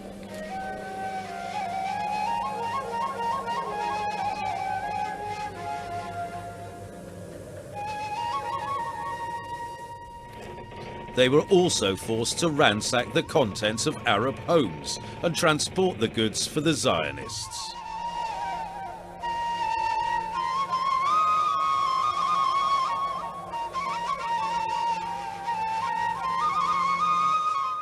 كانوا يأتون بالشاحنات ويفرغوا المنازل العربية من كل محتوياتها الهامة.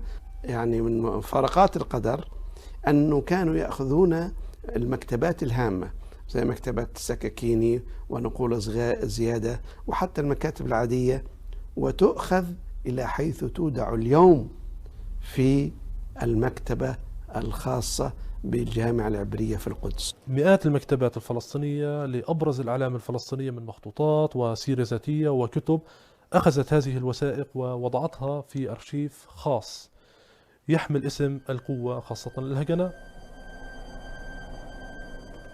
المنهج اللي اعتمدته المنظمات العسكرية الصهيونية في عملية التهجير، فالبصة كمثل تم حصارها وقصفها من 3 جهات وأبقيت المنطقة الشمالية مفتوحة.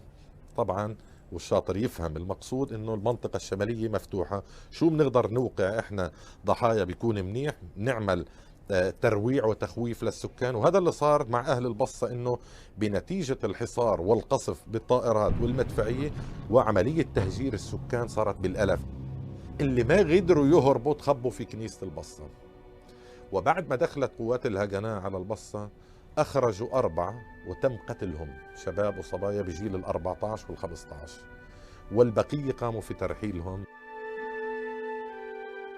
الهجرة تمت إلى لبنان لأنه تم قصف القرى والإغلاق عليها من 3 جهات. كذلك التهجير كان إلى سوريا من خلال محاصرة من 3 جهات والإبقاء على الجهة الشرقية الشمالية. فيما يتعلق في القرى الفلسطينية المحاذية لمنطقة الغور نفس الأسلوب، ومن هون تم خلق قضية اللاجئين من قبل المؤسسة العسكرية الإسرائيلية.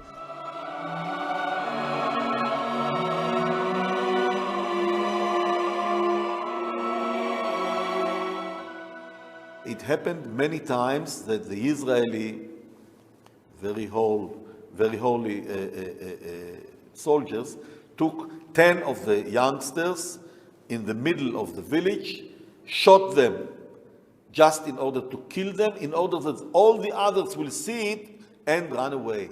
And if it's not enough, they took others also. The Palestinians left of their own accord and in the expectation of a triumphal return. Another variant of this version is that the Palestinians left on order from their leaders to clear the decks for the invading Arab armies, and they were promised that after the great Arab victory they will be able to return to their homes. So that is the traditional Zionist version, and it's completely untrue, and there is a massive amount of hard evidence to contradict this version. Half of the Palestinians who became refugees were already expelled from their houses by May 1948. So I could say that out of the 530 Palestinian villages that were destroyed in the 1948 Nakba, half of these villages were already demolished by the 15th of May.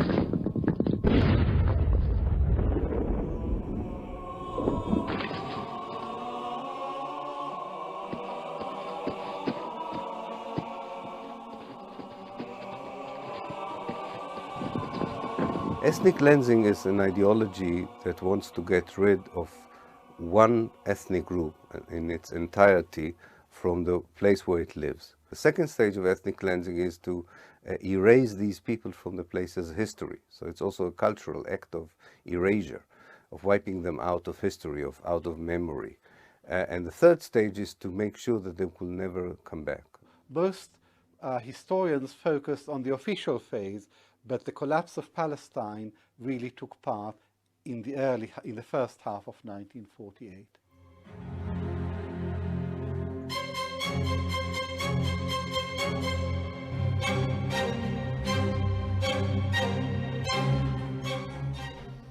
With the British Army still present, the Zionists took control of 5 major cities in this marked area of Palestine. They destroyed 200 villages, committed dozens of massacres, and forced more than 350,000 Palestinians off their land. May the 15th, 1948, the date originally appointed for the termination of the British Mandate, posed a problem because it happened to be on a Saturday, the Jewish Sabbath. Therefore, the Jewish Agency sent out invitations to celebrate the announcement of a Jewish state on Friday, May the 14th at 4 p.m. at the Tel Aviv Museum. The British Army had to advance its withdrawal by 24 hours. In fact, they were issuing Jewish stamps before the 14th of May. A few days before, I've still got 2 franc. They're issuing their own stamp. They were geared up, mind. They were geared up and ready to go. No doubt about that.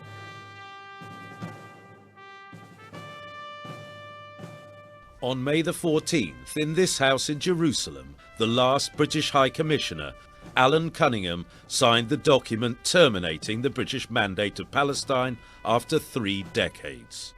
During this time, the British had achieved for the Zionists what the Zionists could not have dreamed of achieving on their own. Friday, May 14, 1948. The minutes of Britain's mandate are ticking. In the morning, Cunningham inspected the Guard of Honour in front of his house in Jerusalem.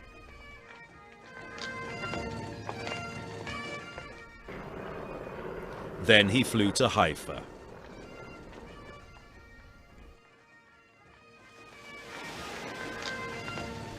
From Haifa, he sailed to Cyprus, and the British flag was lowered. When the British occupied Palestine in 1917, the number of Jews was 50,000. And when they left, the number of Jews had multiplied 10 times to 500,000.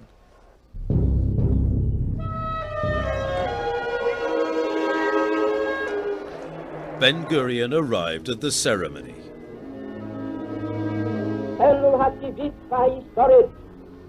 Where he read the Declaration of Independence of the State of Israel.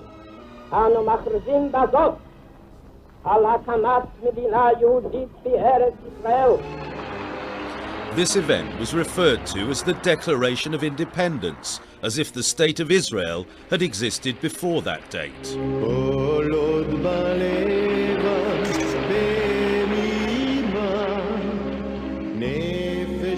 The declaration was signed by the Zionist leaders.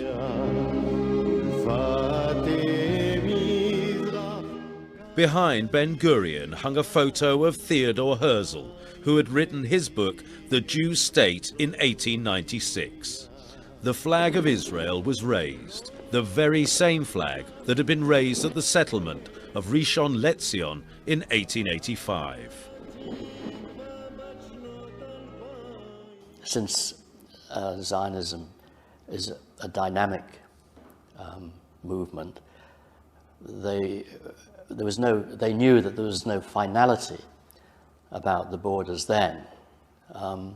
They knew that opportunities would arise in due course to take the rest of it, and they did in 1967. That was the thinking behind the Zionist movement, gradual, the building of a Jewish state, and then the gradual expansion of the borders of the Jewish state.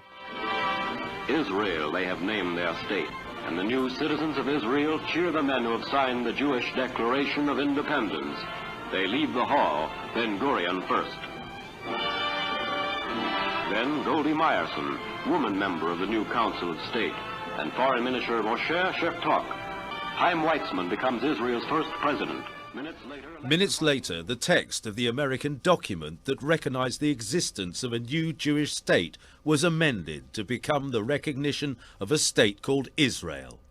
It was signed by the President of the United States, Harry Truman, and then announced by the U.S. representative to the United Nations. The United States recognizes the provisional government as the de facto authority of the new state of Israel. الذي حصلوا عليه أنهم ورثوا نظام الدولة الإنجليزي. عندما أعلنوا الاستقلال لم يهدموا البنى القائمة، أخذوها كما هي. يعني في واقعية وبراغماتية رهيبة عند القيادة الصهيونية الأولى بقيادة بن غوريون. يعني البنية الدولة تؤخذ من الانتداب من الجيش للأمن لا كما هي، ثم يبدأون بصهيونتها.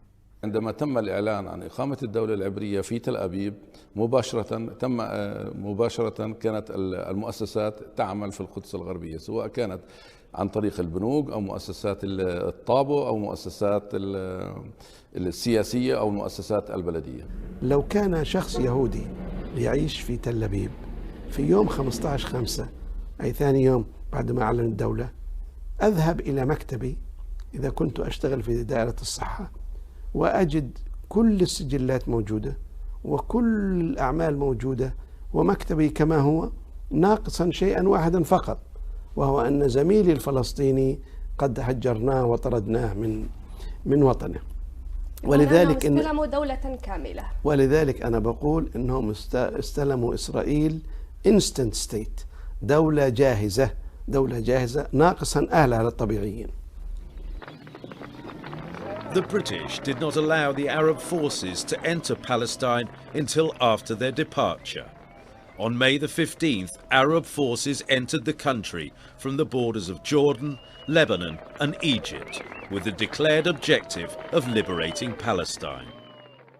On that day, the New York Times main headline was "Jews in grave danger in all Muslim lands."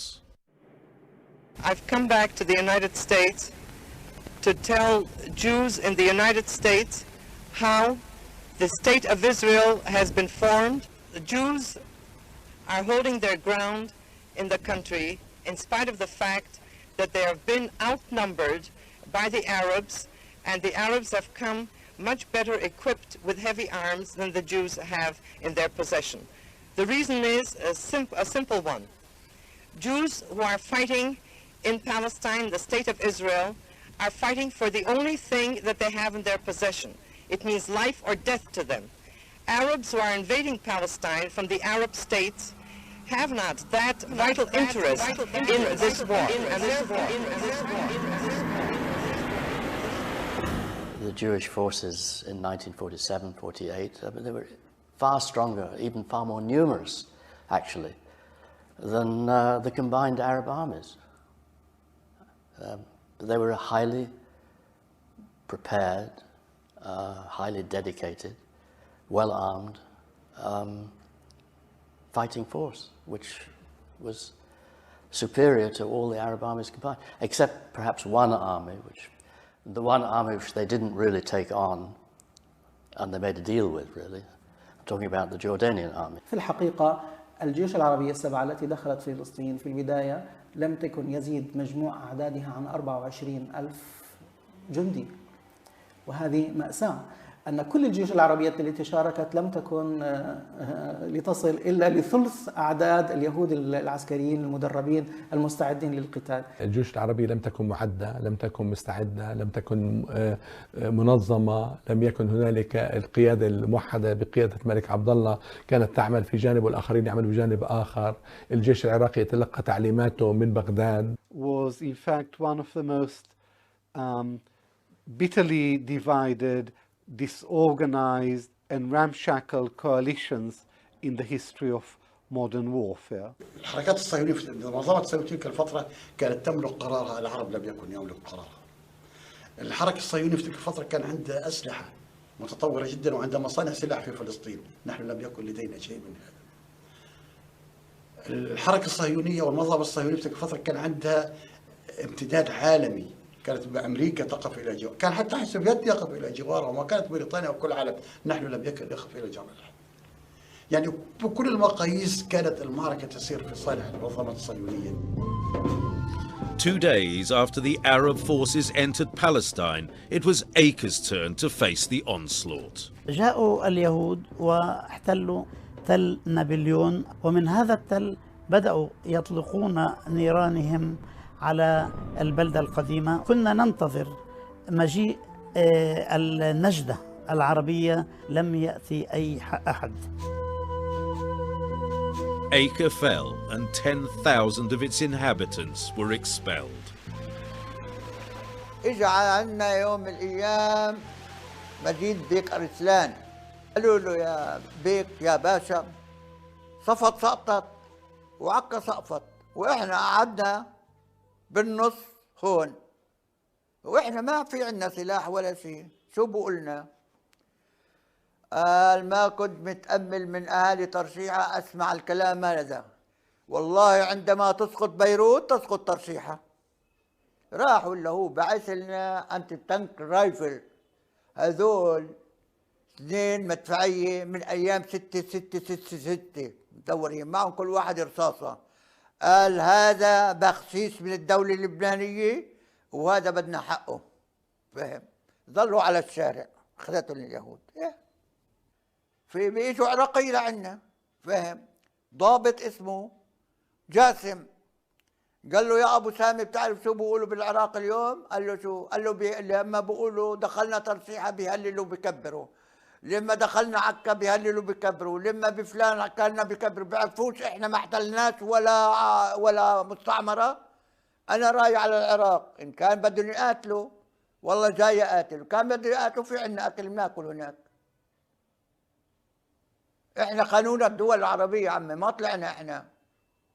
شوي ولا جاي من عبد الإله قالوا لهم محل ما بكيتوا ترجعوا.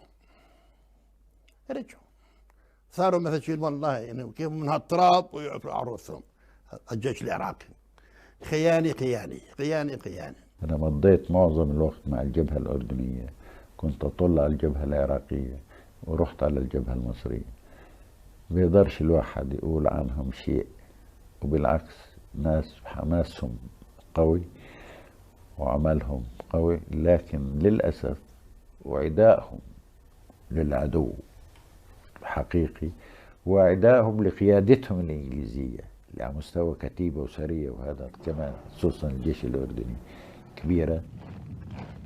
The commander-in-chief of the Jordanian army was the British General Sir John Glubb, known as Glubb Pasha, who had 46 other British officers under his command. The British had concluded an early deal with the Jews that there would be no confrontations between the Jordanian Arab army and the Jewish forces. This is why Glubb later called the 1948 war the phony war. Glubb is a very complex character. He was not the simple-minded soldier that he pretended to be, but he was a highly sophisticated politician who imposed on the Arabs Britain's partition plan. The meeting was between Ernest Bevin, the Labour government's foreign secretary, and Tawfiq Abul Hoda, the Jordanian prime minister, who was accompanied by Glubb Pasha, who also acted as an interpreter. Bevin asked Abul Hoda, "What do you plan to do?" And Abul Hoda said, "We plan to send the Arab Legion to protect and keep the Arab part of Palestine." And Bevin said, "That seems the sensible thing to do, but do not go and invade the Jewish part." 2nd of May, they met for the last time by British officers in the Arab Legion to find a solution for Jerusalem, but it didn't work. But what else happened in that meeting is that they brought maps which showed where the Jordanian Legion would stop and would not enter the Jewish state. And where the Jordanian Legion stopped is today the border of the West Bank. That's how the West Bank was actually created. هذا الكلام التزم فيه حرفيا جلوب باشا، بمعنى خرج من اللد والرملة. On July the 10th, the Jordanian forces pulled out of the cities of Lod and Ramla. Shortly afterwards, the two cities were bombed from the air, and a day later, they were stormed by what was now known as the Israeli army, under the command of Colonel Moshe Dayan. The next day, the Israeli army committed a massacre in which more than 170 Palestinians were killed inside the Damash Mosque in the city of Lod. More than 50,000 Palestinians were expelled from the two cities. A lot of them perished of thirst as they walked for long hours under the scorching July summer sun. Despite the presence of the Arab forces in Palestine, the Israeli army continued to commit massacres. One of these involved Palestinians in the village of Tantora near Haifa. They closed all the four sides of Tantora. A kind of a boat from the Israeli Young Navy that was closing the side of the seashore in order that they won't be able to run away. He was moving with his pistol of 9mm on the shore among the men, asking them, "Where is your rifle?" Those who said that my rifle is somewhere next to my house was taken like this with a rope to his house by 2 or 4 people. And the text was then, the rifle came out and the one did not. And those who answered there on the beach, "I have no rifle," were directly shot in their head. Now, this is not a Palestinian story. This is a Palestinian of a Jew that was a lawyer in the state of Israel many years. The Palestinian men of Tantora were taken to the cemetery. And there they were put in lines and they were told to begin digging. And whenever a line finished digging, they were shot and fell down inside.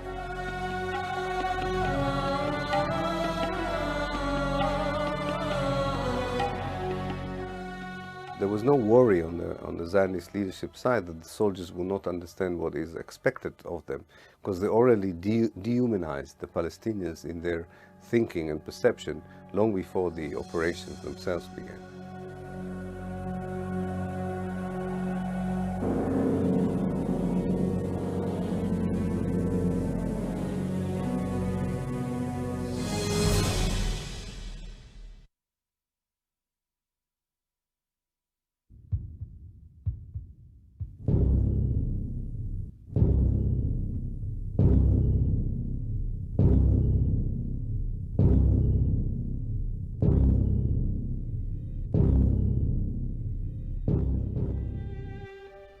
Ethnic cleansing operations continued and enabled the Zionists to take over increasing areas of the territory of Palestine.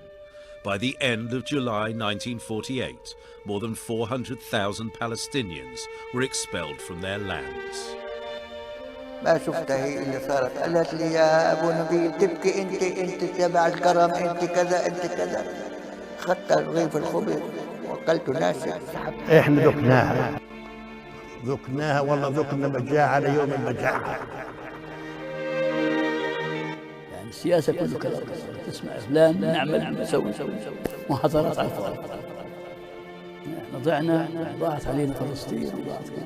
بتقول يا الله والله عمرنا ما نرجع، كان رجعوا الأرمن والشيشان احنا بنرجع، كل تأكل كان عمرنا نرجع.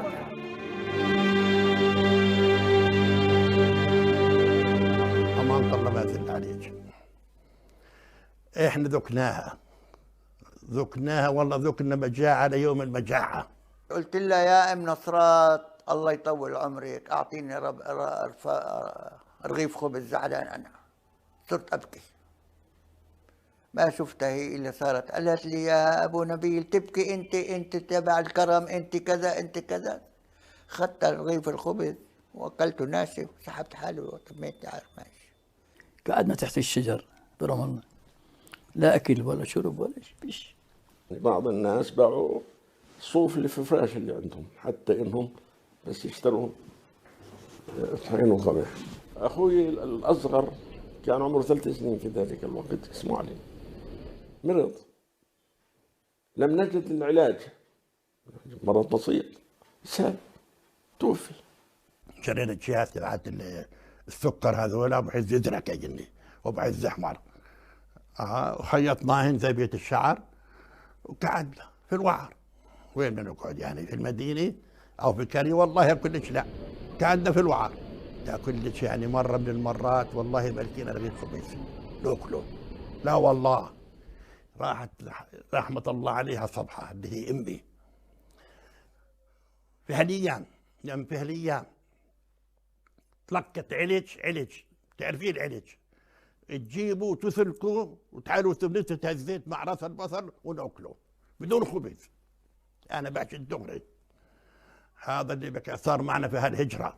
قعدنا تحت زيتون ضرب الله، طجت الطياره رشت ما صبتناش. قالوا بعدين هي اللي يحكونا هين روحوا تضروا على القفر من ضرب الله طغاد. رحنا على القفر وين بدنا نقعد؟ فيش وسع. قالوا لنا في عين فواره ينزلوا عليها بين الودان. لما قعدنا قعدة الداية تبعت بلدنا اللي ودا يا باي هافت الجبال واحنا في بالنا الواد. نبي تقول يا الله والله عمرنا ما نرجع. كان رجعوا الأرمل والشيشان احنا بنرجع. كل تعكل كان عمرنا نرجع. الله يرحمها توفت. ضلينا قاعدين 3 أشهر تحت الزيتون. كنا ساكنين كل عيلتين في خيمة من هذول الكبار. في الشتاء يتخلعوا الأوتاد، نروح نحط حجار عليهم ونروح نمسكهم في الشتاء ونمسك في العمود خوف إنه ينخلع بسبب الريح والمطر. United Nations mediator in Palestine, Count Volker Bernadotte. Count Volker Bernadotte arrives with Trig believe. And I believe, and I think I have the right to believe, that we sooner or later, it might be sooner, can get a settlement and stop the war in Palestine. Count Bernadotte saw the devastated Palestinian villages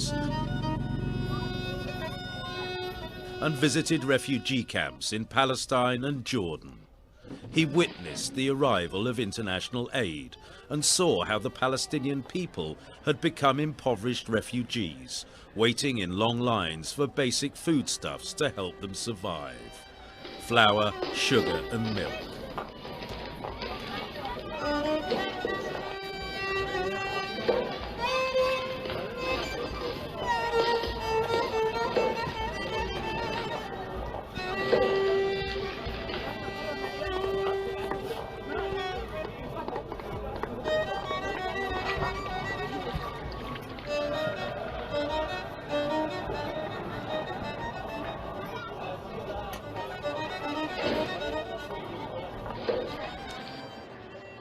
In his report to the UN in August 1948, he said, "It would be an offence against the principles of elementary justice if these innocent victims were denied the right to return to their homes,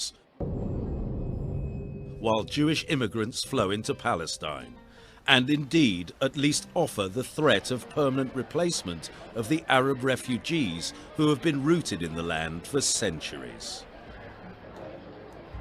I hope that I will continue my mission as mediator for Palestine. That's what we hope to. And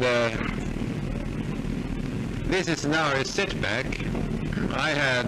We had, I would like to say, a success in the beginning. It goes up and down. Now we are a little down, but I'm not at all a broken man over this. Because I'm still hopeful that we can get a result of the mission.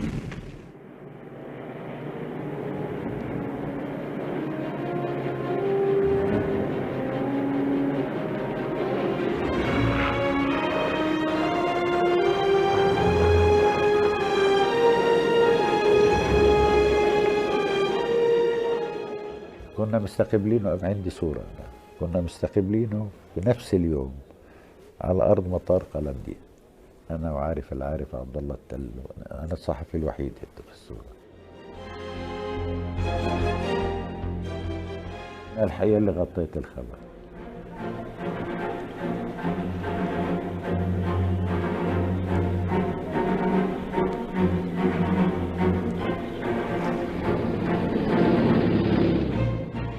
كنت قاعد بمقر قيادة الجيش، يعني الكتيبة إلها قيادة، والقيادة كانت في الروضة، اسم المكان اسمه الروضة، وقاعدين هناك وإذ بيجي تلفون. المستر بسيسو نعم، we have a message for you. قلت له من مين؟ من كوماندر ستافورد. قلت له طيب شو هي؟ قال لي تعال. رحت عليهم رأسا، لا أقول لك كنت بدنا تنقتل. Count Bernadotte was killed in a UN car in an ambush in Jerusalem. His assistant, the French Colonel André Surratt, was also killed. Palestine, and from Jerusalem, the bodies of Count Bernadotte and the French truce observer Colonel Surratt are conveyed by ambulance to Haifa.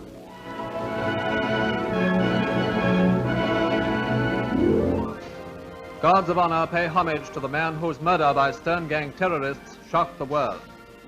Humanity is the poorer for the loss of Count Bernadotte, whose work for peace in Palestine had won the admiration of all civilized peoples. شتيرن كان يرأسها إسحاق شمير، أصبح رئيس وزراء، وإسحاق شمير ألف مذكراته ونشر في العبرية ونحن نشرناه في اللغة العربية. هو يتحدث عن جميع العمليات الإرهابية التي نفذها، وهو يفتخر بما قام به من عمليات. Avant de disparaître, le comte Bernadotte avait envoyé à notre organisation son dernier rapport contenant des suggestions précises pour un règlement définitif du problème palestinien. Que ces suggestions comportent en première ligne, comme les recommandations de novembre 1947, l'établissement à Jérusalem d'un statut international. Though the UN had declared that Jerusalem should be an international zone, there was no reaction when the Israelis occupied 85% of the area of Jerusalem outside the walls of the old city. However, Israel expelled over 30,000 Palestinians from the neighborhoods in what is now known as West Jerusalem. Israel continued its expansion. Air raids, incursions and expulsions escalated. By December 1948, the number of Palestinian refugees soared to over 700,000. The United Nations General Assembly responded by adopting Resolution 194. This states that refugees who want to return to their homes and live in peace with their neighbours should be given the right to do so as soon as possible. Israel is a child of the United Nations, and it is determined to remain loyal to its parent body. It's going to base its whole policy upon loyalty to the United Nations, but it is up to the United Nations to be loyal to its child. All the United Nations resolutions have been left in abeyance. They haven't been applied. And that, of course, is in good measure due to the United States. The Israeli invasion and the expulsion of the Palestinians continued through 1949. By April 1949, the gravity of the Nakba, the Palestinian catastrophe, became very clear. Almost 500 towns and villages were destroyed. 11 cities and 100 other villages that remained intact were colonized. More than 13,000 Palestinians were killed and more than 30,000 injured. At least 850,000 Palestinians were expelled, representing 85% of the population living in the area that had been declared to constitute the State of Israel. In 1949, the UN strove to conclude separated truce deals between Israel and each of the surrounding Arab countries. These agreements were drafted with the intention of protecting the State of Israel against any future attack. After Count Bernadotte was murdered, the truce negotiations were headed by his deputy, the American mediator Ralph Bunche. The first armistice agreement signed was that with Egypt in February. then with Lebanon in March and with Jordan in April. In the agreement with Jordan, a triangle of Palestinian territory was given away to Israel. It included all the villages on both sides of the road between Al-Afula and Al-Qadera Road in the Tulkarm and Jenin districts. The territory was officially handed over on May the 10th, 1949. The very next day, Israel was admitted as a member of the United Nations. We believe that admitting Israel as a member will not merely be an act of justice. It will also be a decisive step towards peace, because it will remove any vestige of doubt from certain minds that Israel has come to stay. The UN Security Council Resolution 69 stated, "The Security Council decides in its judgment that Israel is a peace-loving state and is able and willing to carry out the obligations in the UN Charter."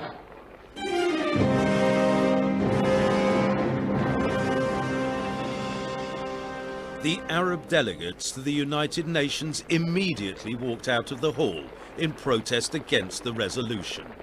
The American diplomat Ralph Bunche, the architect of the armistice agreements, was awarded the Nobel Peace Prize. I had been awarded the Nobel Peace Prize for this year. I am, of course, extremely happy and highly honored.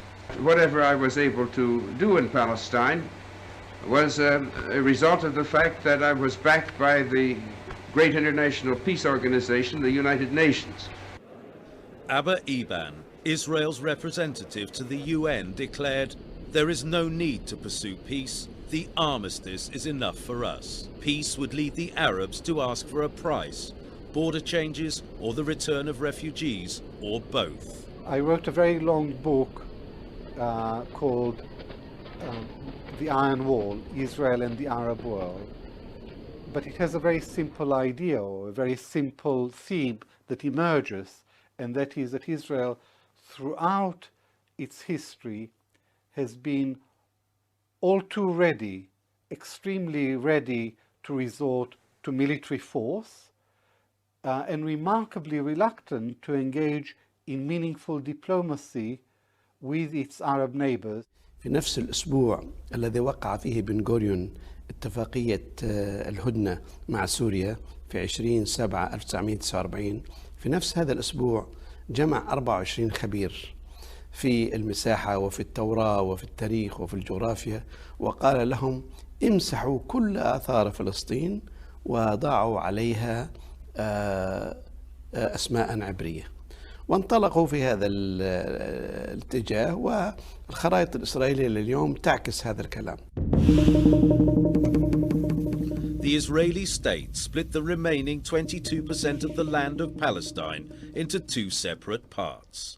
The eastern portion officially became part of the Hashemite Kingdom of Jordan in April 1950 and was named the West Bank. The narrow coastal band in the south came under Egyptian administration and was named the Gaza Strip. The word Palestine was erased from history, politics and economics. إنه في ظرف سنة أصبحت فلسطين منزوعة من الذهن الغربي. لا يمكن أن يكون هذا نجاح للإعلام الصهيوني في ظرف سنة أن يمحو دولة عن الخارطة، يعني موجودة في الذهن، وأصبح عندما يسأل عن فلسطين أكن يسأل عن حاجة غيبية.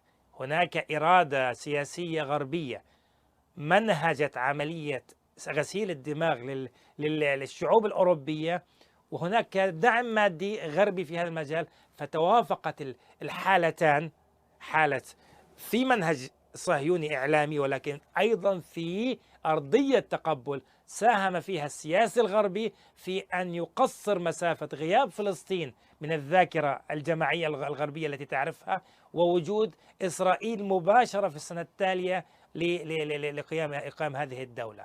If there is the case against Britain and against Ernest Bevin, it's not that they tried to prevent the birth of a Jewish state, but that they tried to prevent and succeeded in preventing the birth of an independent Palestinian state. My passport bestemd Alcantara entering Palestine.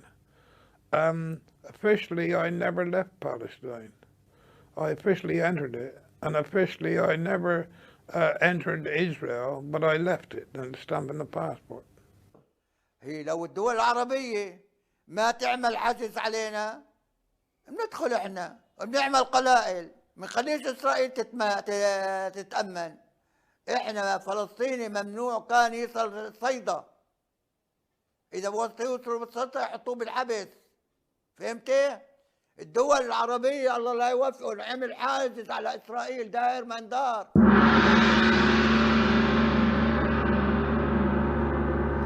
Though historical documents have already revealed much about the Palestinian Nakba, there are still many more classified documents that have not yet been made public.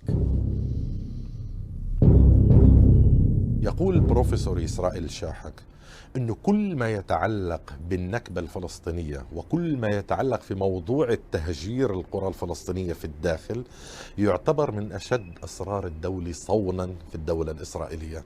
حسب القانون الإسرائيلي إذا الوثائق بالأرشيف ممكن تدور المصلحة القومية الإسرائيلية ما بيتم فتحها أبدا. يعني حتى عشان هيك إذا بتتعلق كثير مثلا من موضوع اللاجئين بالمفاوضات بدكش تفتح الملفات هدول. أنا طلبت عدة ملفات بالأرشيف أرشيف دولة إسرائيل بالنسبة لأراضي اللاجئين، مش بس الحرب نفسها، بس شو صار مع أراضي معينة في مناطق معينة بعد الحرب. قالوا لي أنا طلبتها قبل 10 سنين، قالوا لي بعد 10 سنين. طلبتها قبل أسبوع، قالوا لي بعد 10 سنين. مخطوط كبير جدا وهام في تاريخ فلسطين للأسف لم يخرج إلى النور عن الأراضي في فلسطين من عام 1916 وحتى عام ما قبل النكبة. طبعا هي أكثر من الكاتب هو سليم فرح من مدينة الناصرة. هناك نكبة للأرشيف الفلسطيني ونكبة كبيرة جدا. لا يوجد أرشيف يعمل بمهنية ويعمل تحت اسم واحد هو الأرشيف الفلسطيني. While making this documentary, we turned to many institutions and individuals across the world to help us. We found numerous documents that have been neglected and poorly maintained. This included the memoirs of the physician Hussein Fakhri al-Haldi, ex-mayor of Jerusalem, who remained in Palestine in 1948. He wrote his memoirs in Beirut in 1949. In 1958, he wrote a book in English entitled Arab Exodus.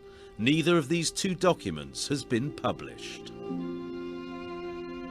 التوثيق هو تسليح، وأيضا في نفس الوقت رد على الآخر، لأنه في تزييف للحقائق وفي تشويه لهذه الصورة وفي قفز عن محطات معينة. هل على مستوى الذاكرة الفردية كل فلسطيني تم تهجيره من قرية أو مدينة معينة يعرف في بعض تفاصيل ما جرى في قريته؟ الجواب هو نعم، ولكن إذا كان المقصود هو على مستوى الذاكرة الجماعية، هل نحن كفلسطينيين ندرك اليوم حتى بعد 60 سنة من هذه النكبة بين أقواس من عام 48 ندرك حجم النكبة الفلسطينية؟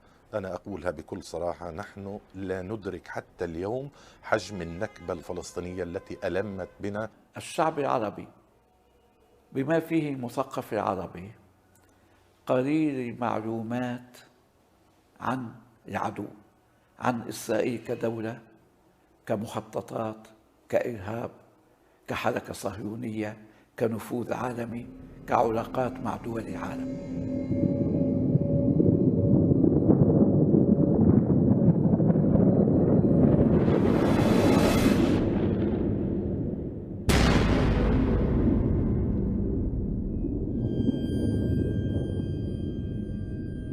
After the foundation of the State of Israel, 150,000 Palestinians, both Muslims and Christians, remained inside its borders.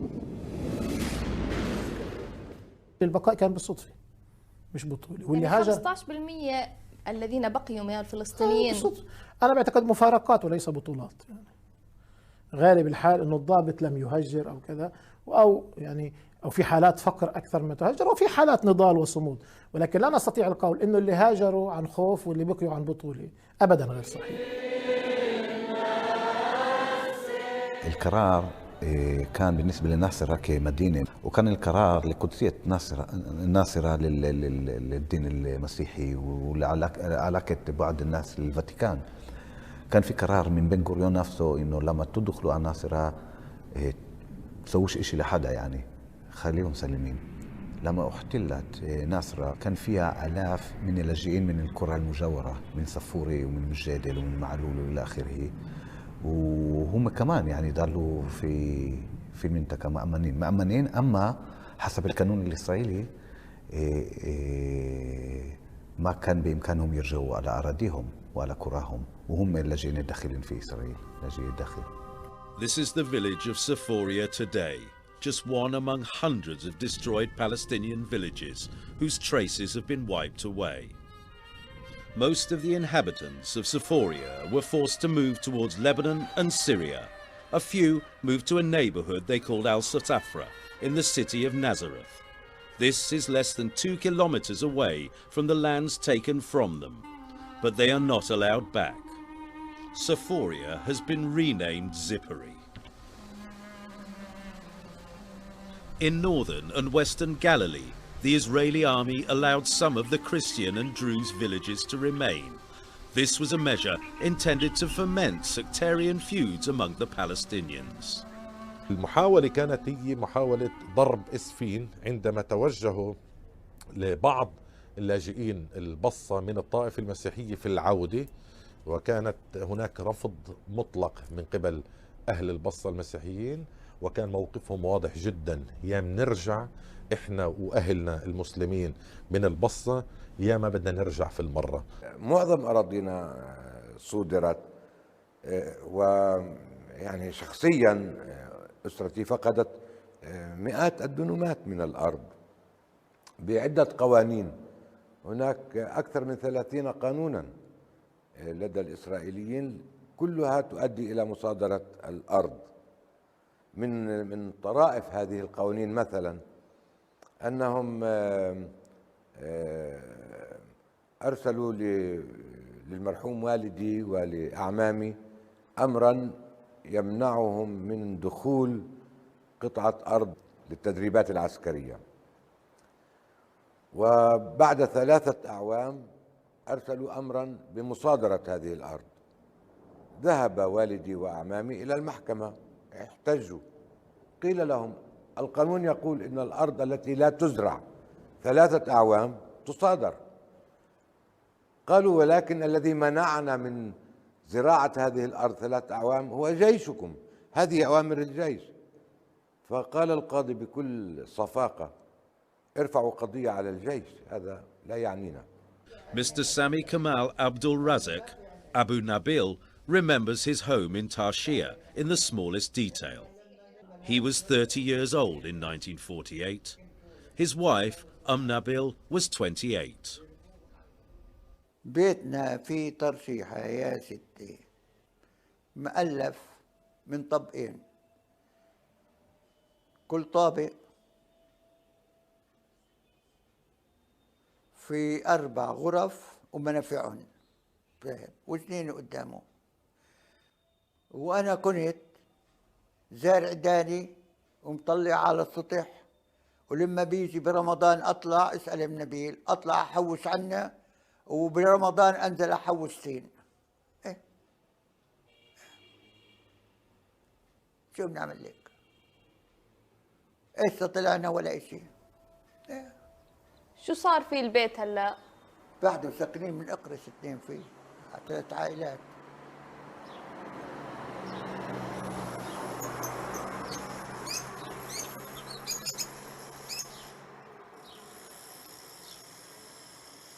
إذا كنا ساكنين فيه ندفع أجار، أموال متروكة.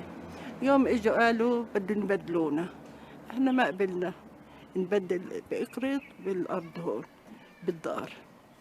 عاودوا رجعوا قالوا أو بتشتروها أو بتطلعوا منا. اشترينا، دفعنا إحنا ودار سلفي. هن النص وإحنا النص. أنا ترى الكل بيجي بشوف وبيستحليهم. إجا واحد من محامي من دير الأسد عدة هذا يجيب معلم ويشوف ليعمل زيهم. نعرف إنه يقولوا هاي ضالة فلان كمال عبد الرازق هيك اللي هو أبو سامي. أبو سامي أي نعم. Sami Kamal Abdul Razak, his children, his grandchildren, and millions of Palestinians are not allowed to return to their birthplaces, not even to visit their former homes. Birds return to their nests, but the Palestinian continues to be a refugee, homeless. The Palestinian houses seized by Israel are continuing witnesses to an enduring injustice.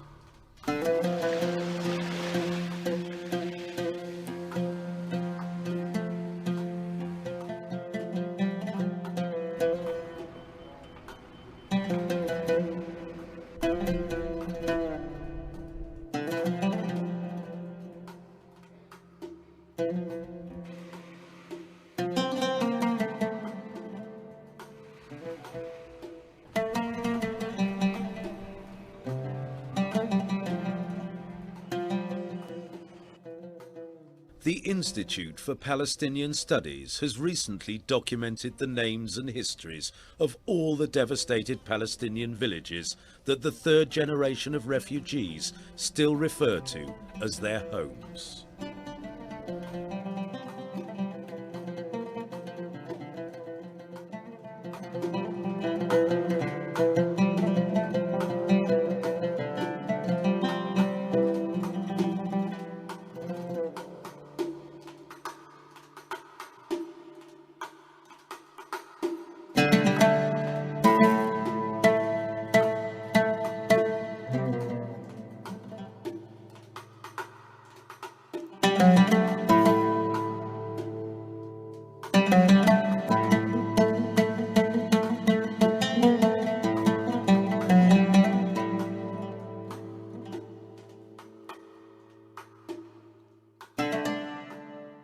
In 1969, the former Israeli Prime Minister Golda Meir told the British newspaper The Sunday Times, "It was not as though there was a Palestinian people in Palestine that saw itself as a Palestinian people, and we came and threw them out and took their country away from them.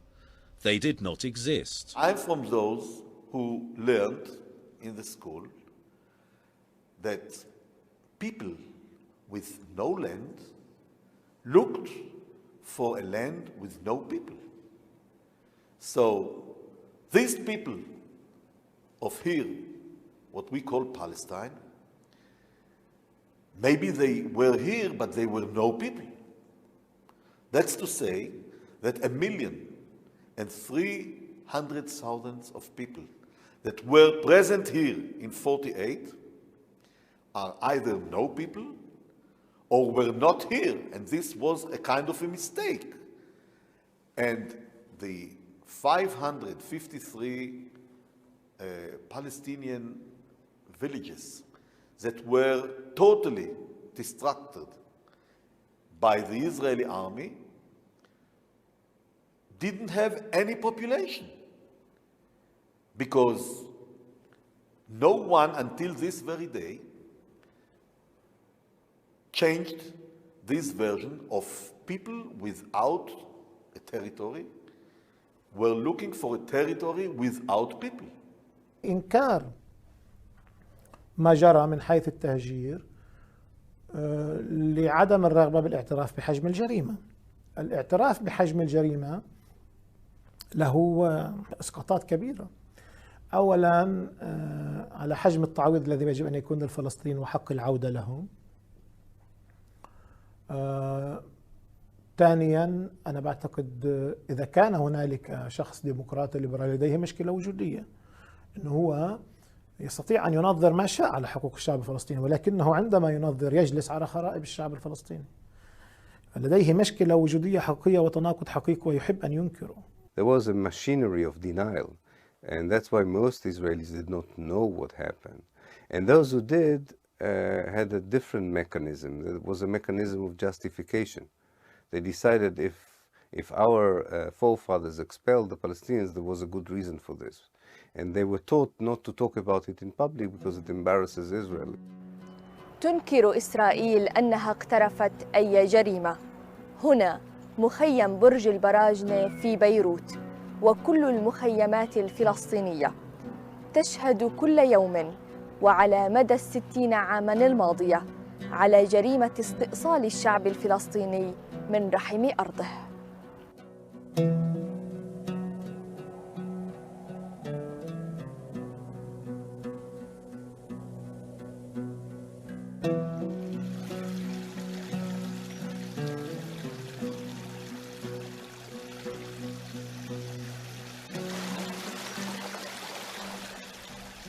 Today, there are more than 5 million Palestinian refugees. A third of these live in 58 refugee camps in desperate conditions.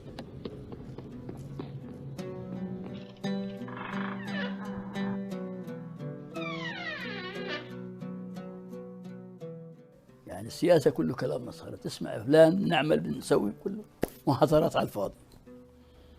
احنا ضعنا وضاعت علينا فلسطين وضاعت كل الدنيا علينا. انا طلعت ولد من البلاد، صرنا اختيارية انا واولادي. طب وينه؟ وين الوعي اللي عندنا؟ وين التقدم اللي عندنا؟ وين الوطنية اللي عندنا؟ الوطنية يا عم الله يستر عليك. وطنية يجابهم ويبني ويعلي وروح على القاعة تبعت ابو خويك ولا تبعت مش عارف مين يعمل افراح لابنه يقول له فات. طالت تصور يعني صار بده يصير 60 سنة واحنا بننتظر يوم وبكره. إلي من 48 ل 2008 60 سنة عايش ميت بدون وطن، بدون أرض، بدون ذخيرة، بدون سلاح، بدون قوة، حزين 60 سنة تعيشون حزين.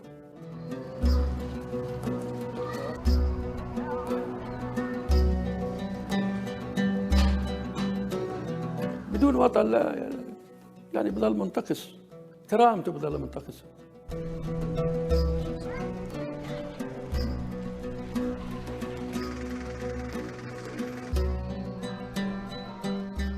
والله وحياة أبوك الله ومحمد الليلة هذه نفس الليلة ما عمري حلمت حلمي في الجلسة إلا في البلد.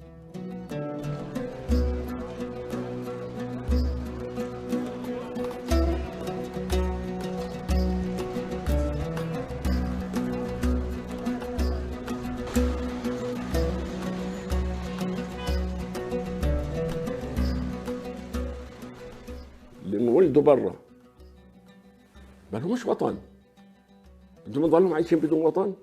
اذا الامل العودي لازم يكون مزروع في نفوسهم، ما بصيرش يفقدوا دينهم.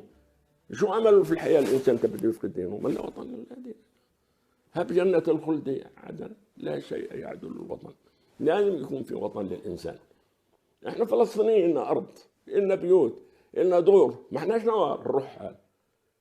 ناس زينا زي بقية العالم منتمين لوطننا، لأرضنا، لبلدنا. ما انخلقناش عبث في هذا الكون وطلعنا. I find it terrible to reflect on the fact that we still have those refugee camps which were created in 1948 here in Lebanon and elsewhere. I mean, it's in a worse situation than they ever were, both in their conditions and in their prospects. القضية الأولى هي قضية اللاجئين، هكذا بدأت قضية فلسطين. ما في حل لقضية فلسطين بدون حل قضية اللاجئين. وهذه المشكلة هي أقدم وأطول وأكبر مشكلة لاجئين حتى الآن في التاريخ الحديث. إن طرد الناس من ديارهم هو جريمة حرب، ومنعهم من عودتهم إلى ديارهم هو أيضا جريمة حرب، لأنه معناه تكريس لجريمة الحرب الأولى، فمعناه استمرار لذلك. ولذلك يعني يجب أن نركز على أن إسرائيل لم فقط تقترف جريمة حرب عام 48 بل تستمر فيها إلى اليوم. 60 عاما من مأساة وتعاسة الشعب الفلسطيني، تخاذل وإهمال الأمة العربية وخاصة الحكومات العربية، وحشية وإرهاب العدو الصهيوني، وتآمر وظلم العالم بأجمعه.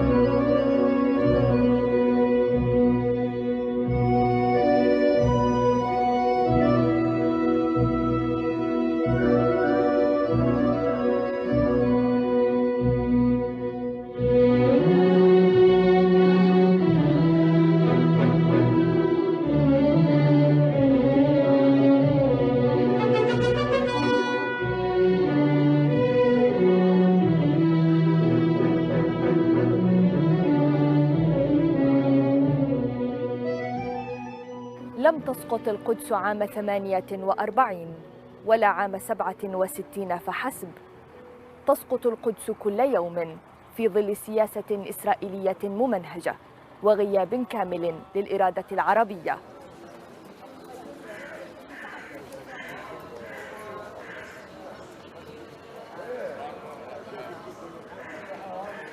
Jerusalem is subject to continuous endeavours to forge its identity into a Jewish and Israeli one, both on the ground and below it.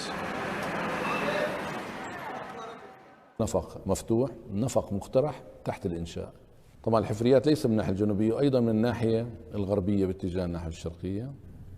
وهذه ما زالت مستمرة اليوم، هذه مستمرة حتى هذه اللحظة اللي بنشوفنا فيها مستمرة، وحتى وصلوا قبل يومين يقال أن هناك حدث انهيار في ساحات المسجد الأقصى. هون الحفريات من الناحية الجنوبية، وطبعا بس من الناحية الجنوبية كمان ومن الناحية الغربية،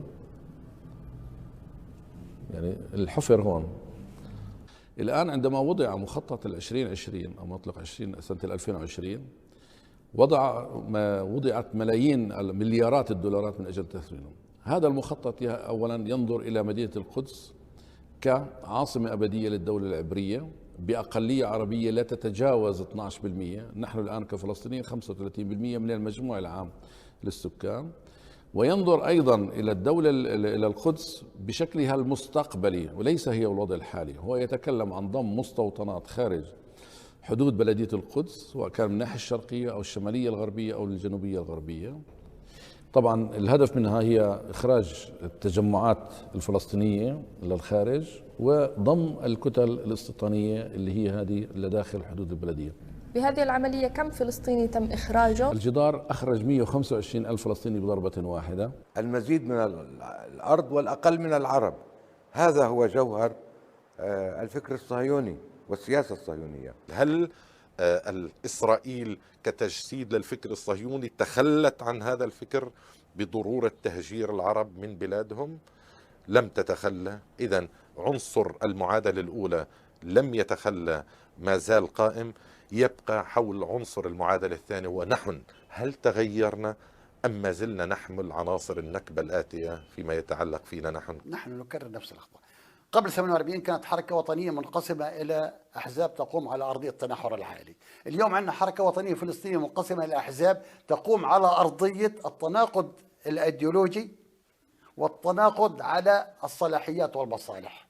نفس الشيء، لم يتغير شيء، يعني رغم تكرار الدرس لكننا لم نتعلم الدرس. نفس الشيء في عام 1948 كنا نراهن على بريطانيا، يعني كانت قيادتنا تعمل على أساس أن تجمع الصيف والشتاء تحت سقف واحد، معاداة الحركة الصهيونية وصداقة بريطانيا. اليوم نحن نفس الشيء، يعني الذي تغير في الموضوع الولايات المتحدة الأمريكية حلت محل بريطانيا. نفس الشيء، كان في عندنا تجاوزات وفي عندنا كما قلنا خوات، وكان عندنا تجاوزات وكان عندنا خوات. 1948 كان بتقودنا القيادات إقطاعية، واليوم بتقودنا قيادات برجوازية. قبل 1948 أيضا كنا لا نستطيع أن نبني علاقة جديدة مع الواقع، واليوم أيضا نحن لا نستطيع أن نبني علاقة جديدة مع الواقع. قبل 1948 كنا الشعب كان أساء اختيار القيادة، واليوم أيضا نحن نسيء اختيار القيادة. أنا أعتقد أنه اليوم إذا كنا نتكلم عن نكبة لم تبدأ عام 48 هي لم تنتهي عام 48. There's a new Nakba taking place as we talk. It just doesn't have the same features and characteristics of the 48 Nakba. The 48 Nakba was in one period of time and very dramatic and massive. The present Nakba is a very slow process of expulsion, annexation, demolition of houses, imprisonment of people. It's going on for 40 years. It's, in a way, it's a new version of the same idea of how to cause the Palestinians to leave Palestine.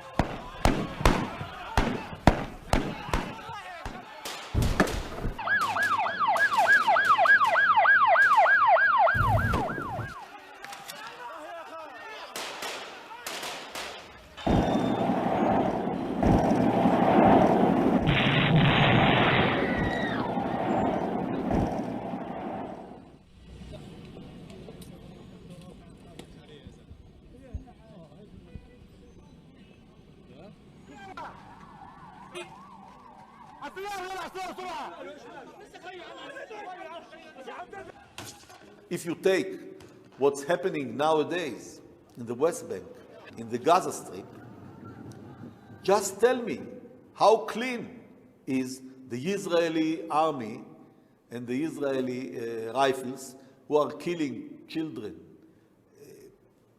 old people, women who have nothing to do with the war. The same, exactly the same, happened in 48, and somehow by the same people also. Of apartheid and Zionism. Today, 5 million Palestinians living outside the historical land of Palestine are not allowed to visit their homes. At the same time, another 5 million who live inside the historical land of Palestine are subjected to new waves of eviction in a planned and persistent fashion. The West Bank and the Gaza Strip are separated from each other, and each part is divided up by hundreds of checkpoints where Palestinians are forced to wait for hours and undergo humiliating searches designed to degrade.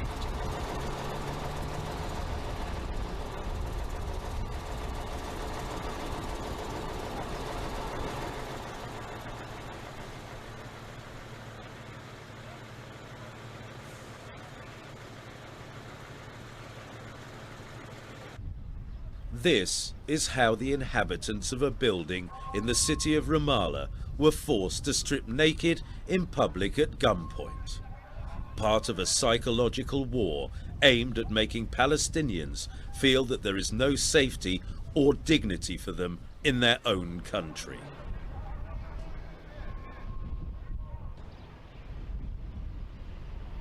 Mustaravim, Zionists disguised as Arabs who used to perform special operations in 1948. The scene has changed very little. This man, covering his face, is a Mustarim, a camouflage Zionist. His mission is to trap the Palestinians.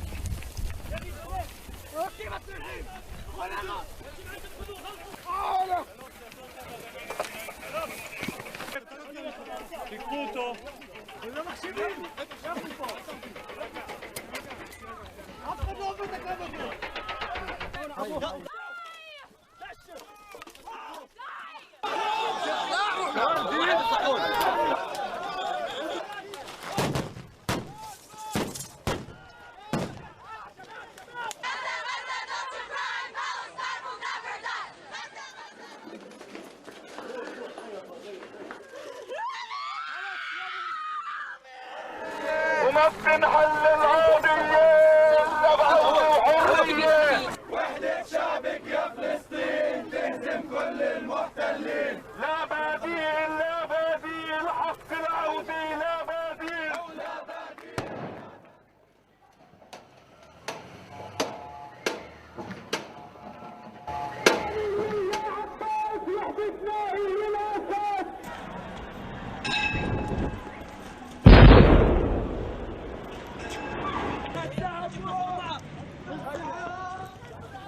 ما بنهاب وما منا بإسرائيل دولة إرهاب.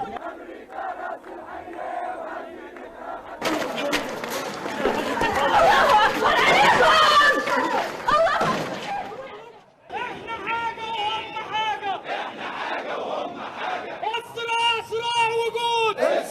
صراع وجود. ليست قضية فلسطينية بل هي قضية العرب الكبرى. وجود العربي برمته.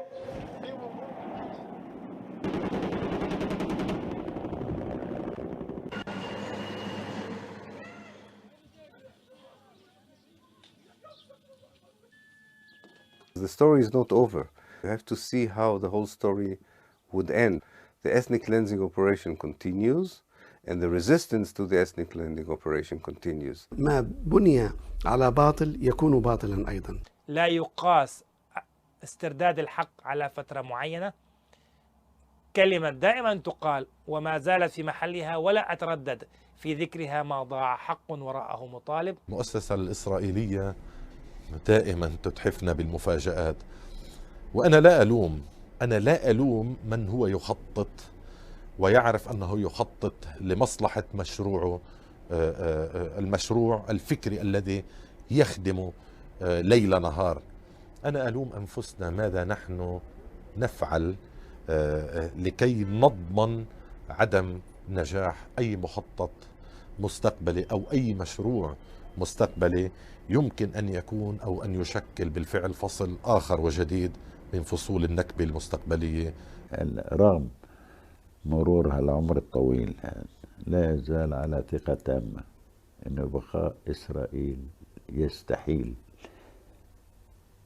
شرط أن تتبدل الظروف في الوطن العربي، شرط، ويعتمد على تعبئة الشعب العربي في القتال. الشعوب ما حدش بيقدر يقهرها. هي قضية العرب اللي تجسدت في فلسطين. الهدف كان العرب. الشعب اللي دفع ثمن السيطرة على العرب هو الفلسطينيين، لأنه كانوا بالطريق. لو كان أي شعب تاني بالطريق كان هو اللي دفع الثمن. ما في شيء فيهم مختلف. الشيء المختلف فيهم أنه هم الذين وقفوا في الطريق، وكان يجب إزاحتهم. من أجل ماذا؟ من أجل الحالة التي يعيشها اليوم في العالم العربي. تكريس الحالة السلطانية، الحالة المملوكية، تكريس حالة التشرذم، تكريس حالة الطائفية، تكريس حالة التخلف، تكريس التبعية للغرب، عدم السيطرة على الثروات. أنا بشوف كل هذا بالنكبة. أنا لا أرى النكبة فقط حدث حصل، ولذلك نحن مهتمون جدا بهذا اليوم 60 بالقرن. ليست قضية الفلسطيني والعربي بيتضامن، هي قضية العرب عبر نكبة الشعب الفلسطيني، عبر تشريد الشعب الفلسطيني. نحن اليوم كما كنا في الأمس وكما سنكون في غد على مفترق طرق. إما أن نعد العدة لاسترجاع فلسطين، أو نقبل بالأمر الواقع ضاعت فلسطين، وسيضيع معها وبعدها أجزاء كثيرة من الوطن العربي. thank you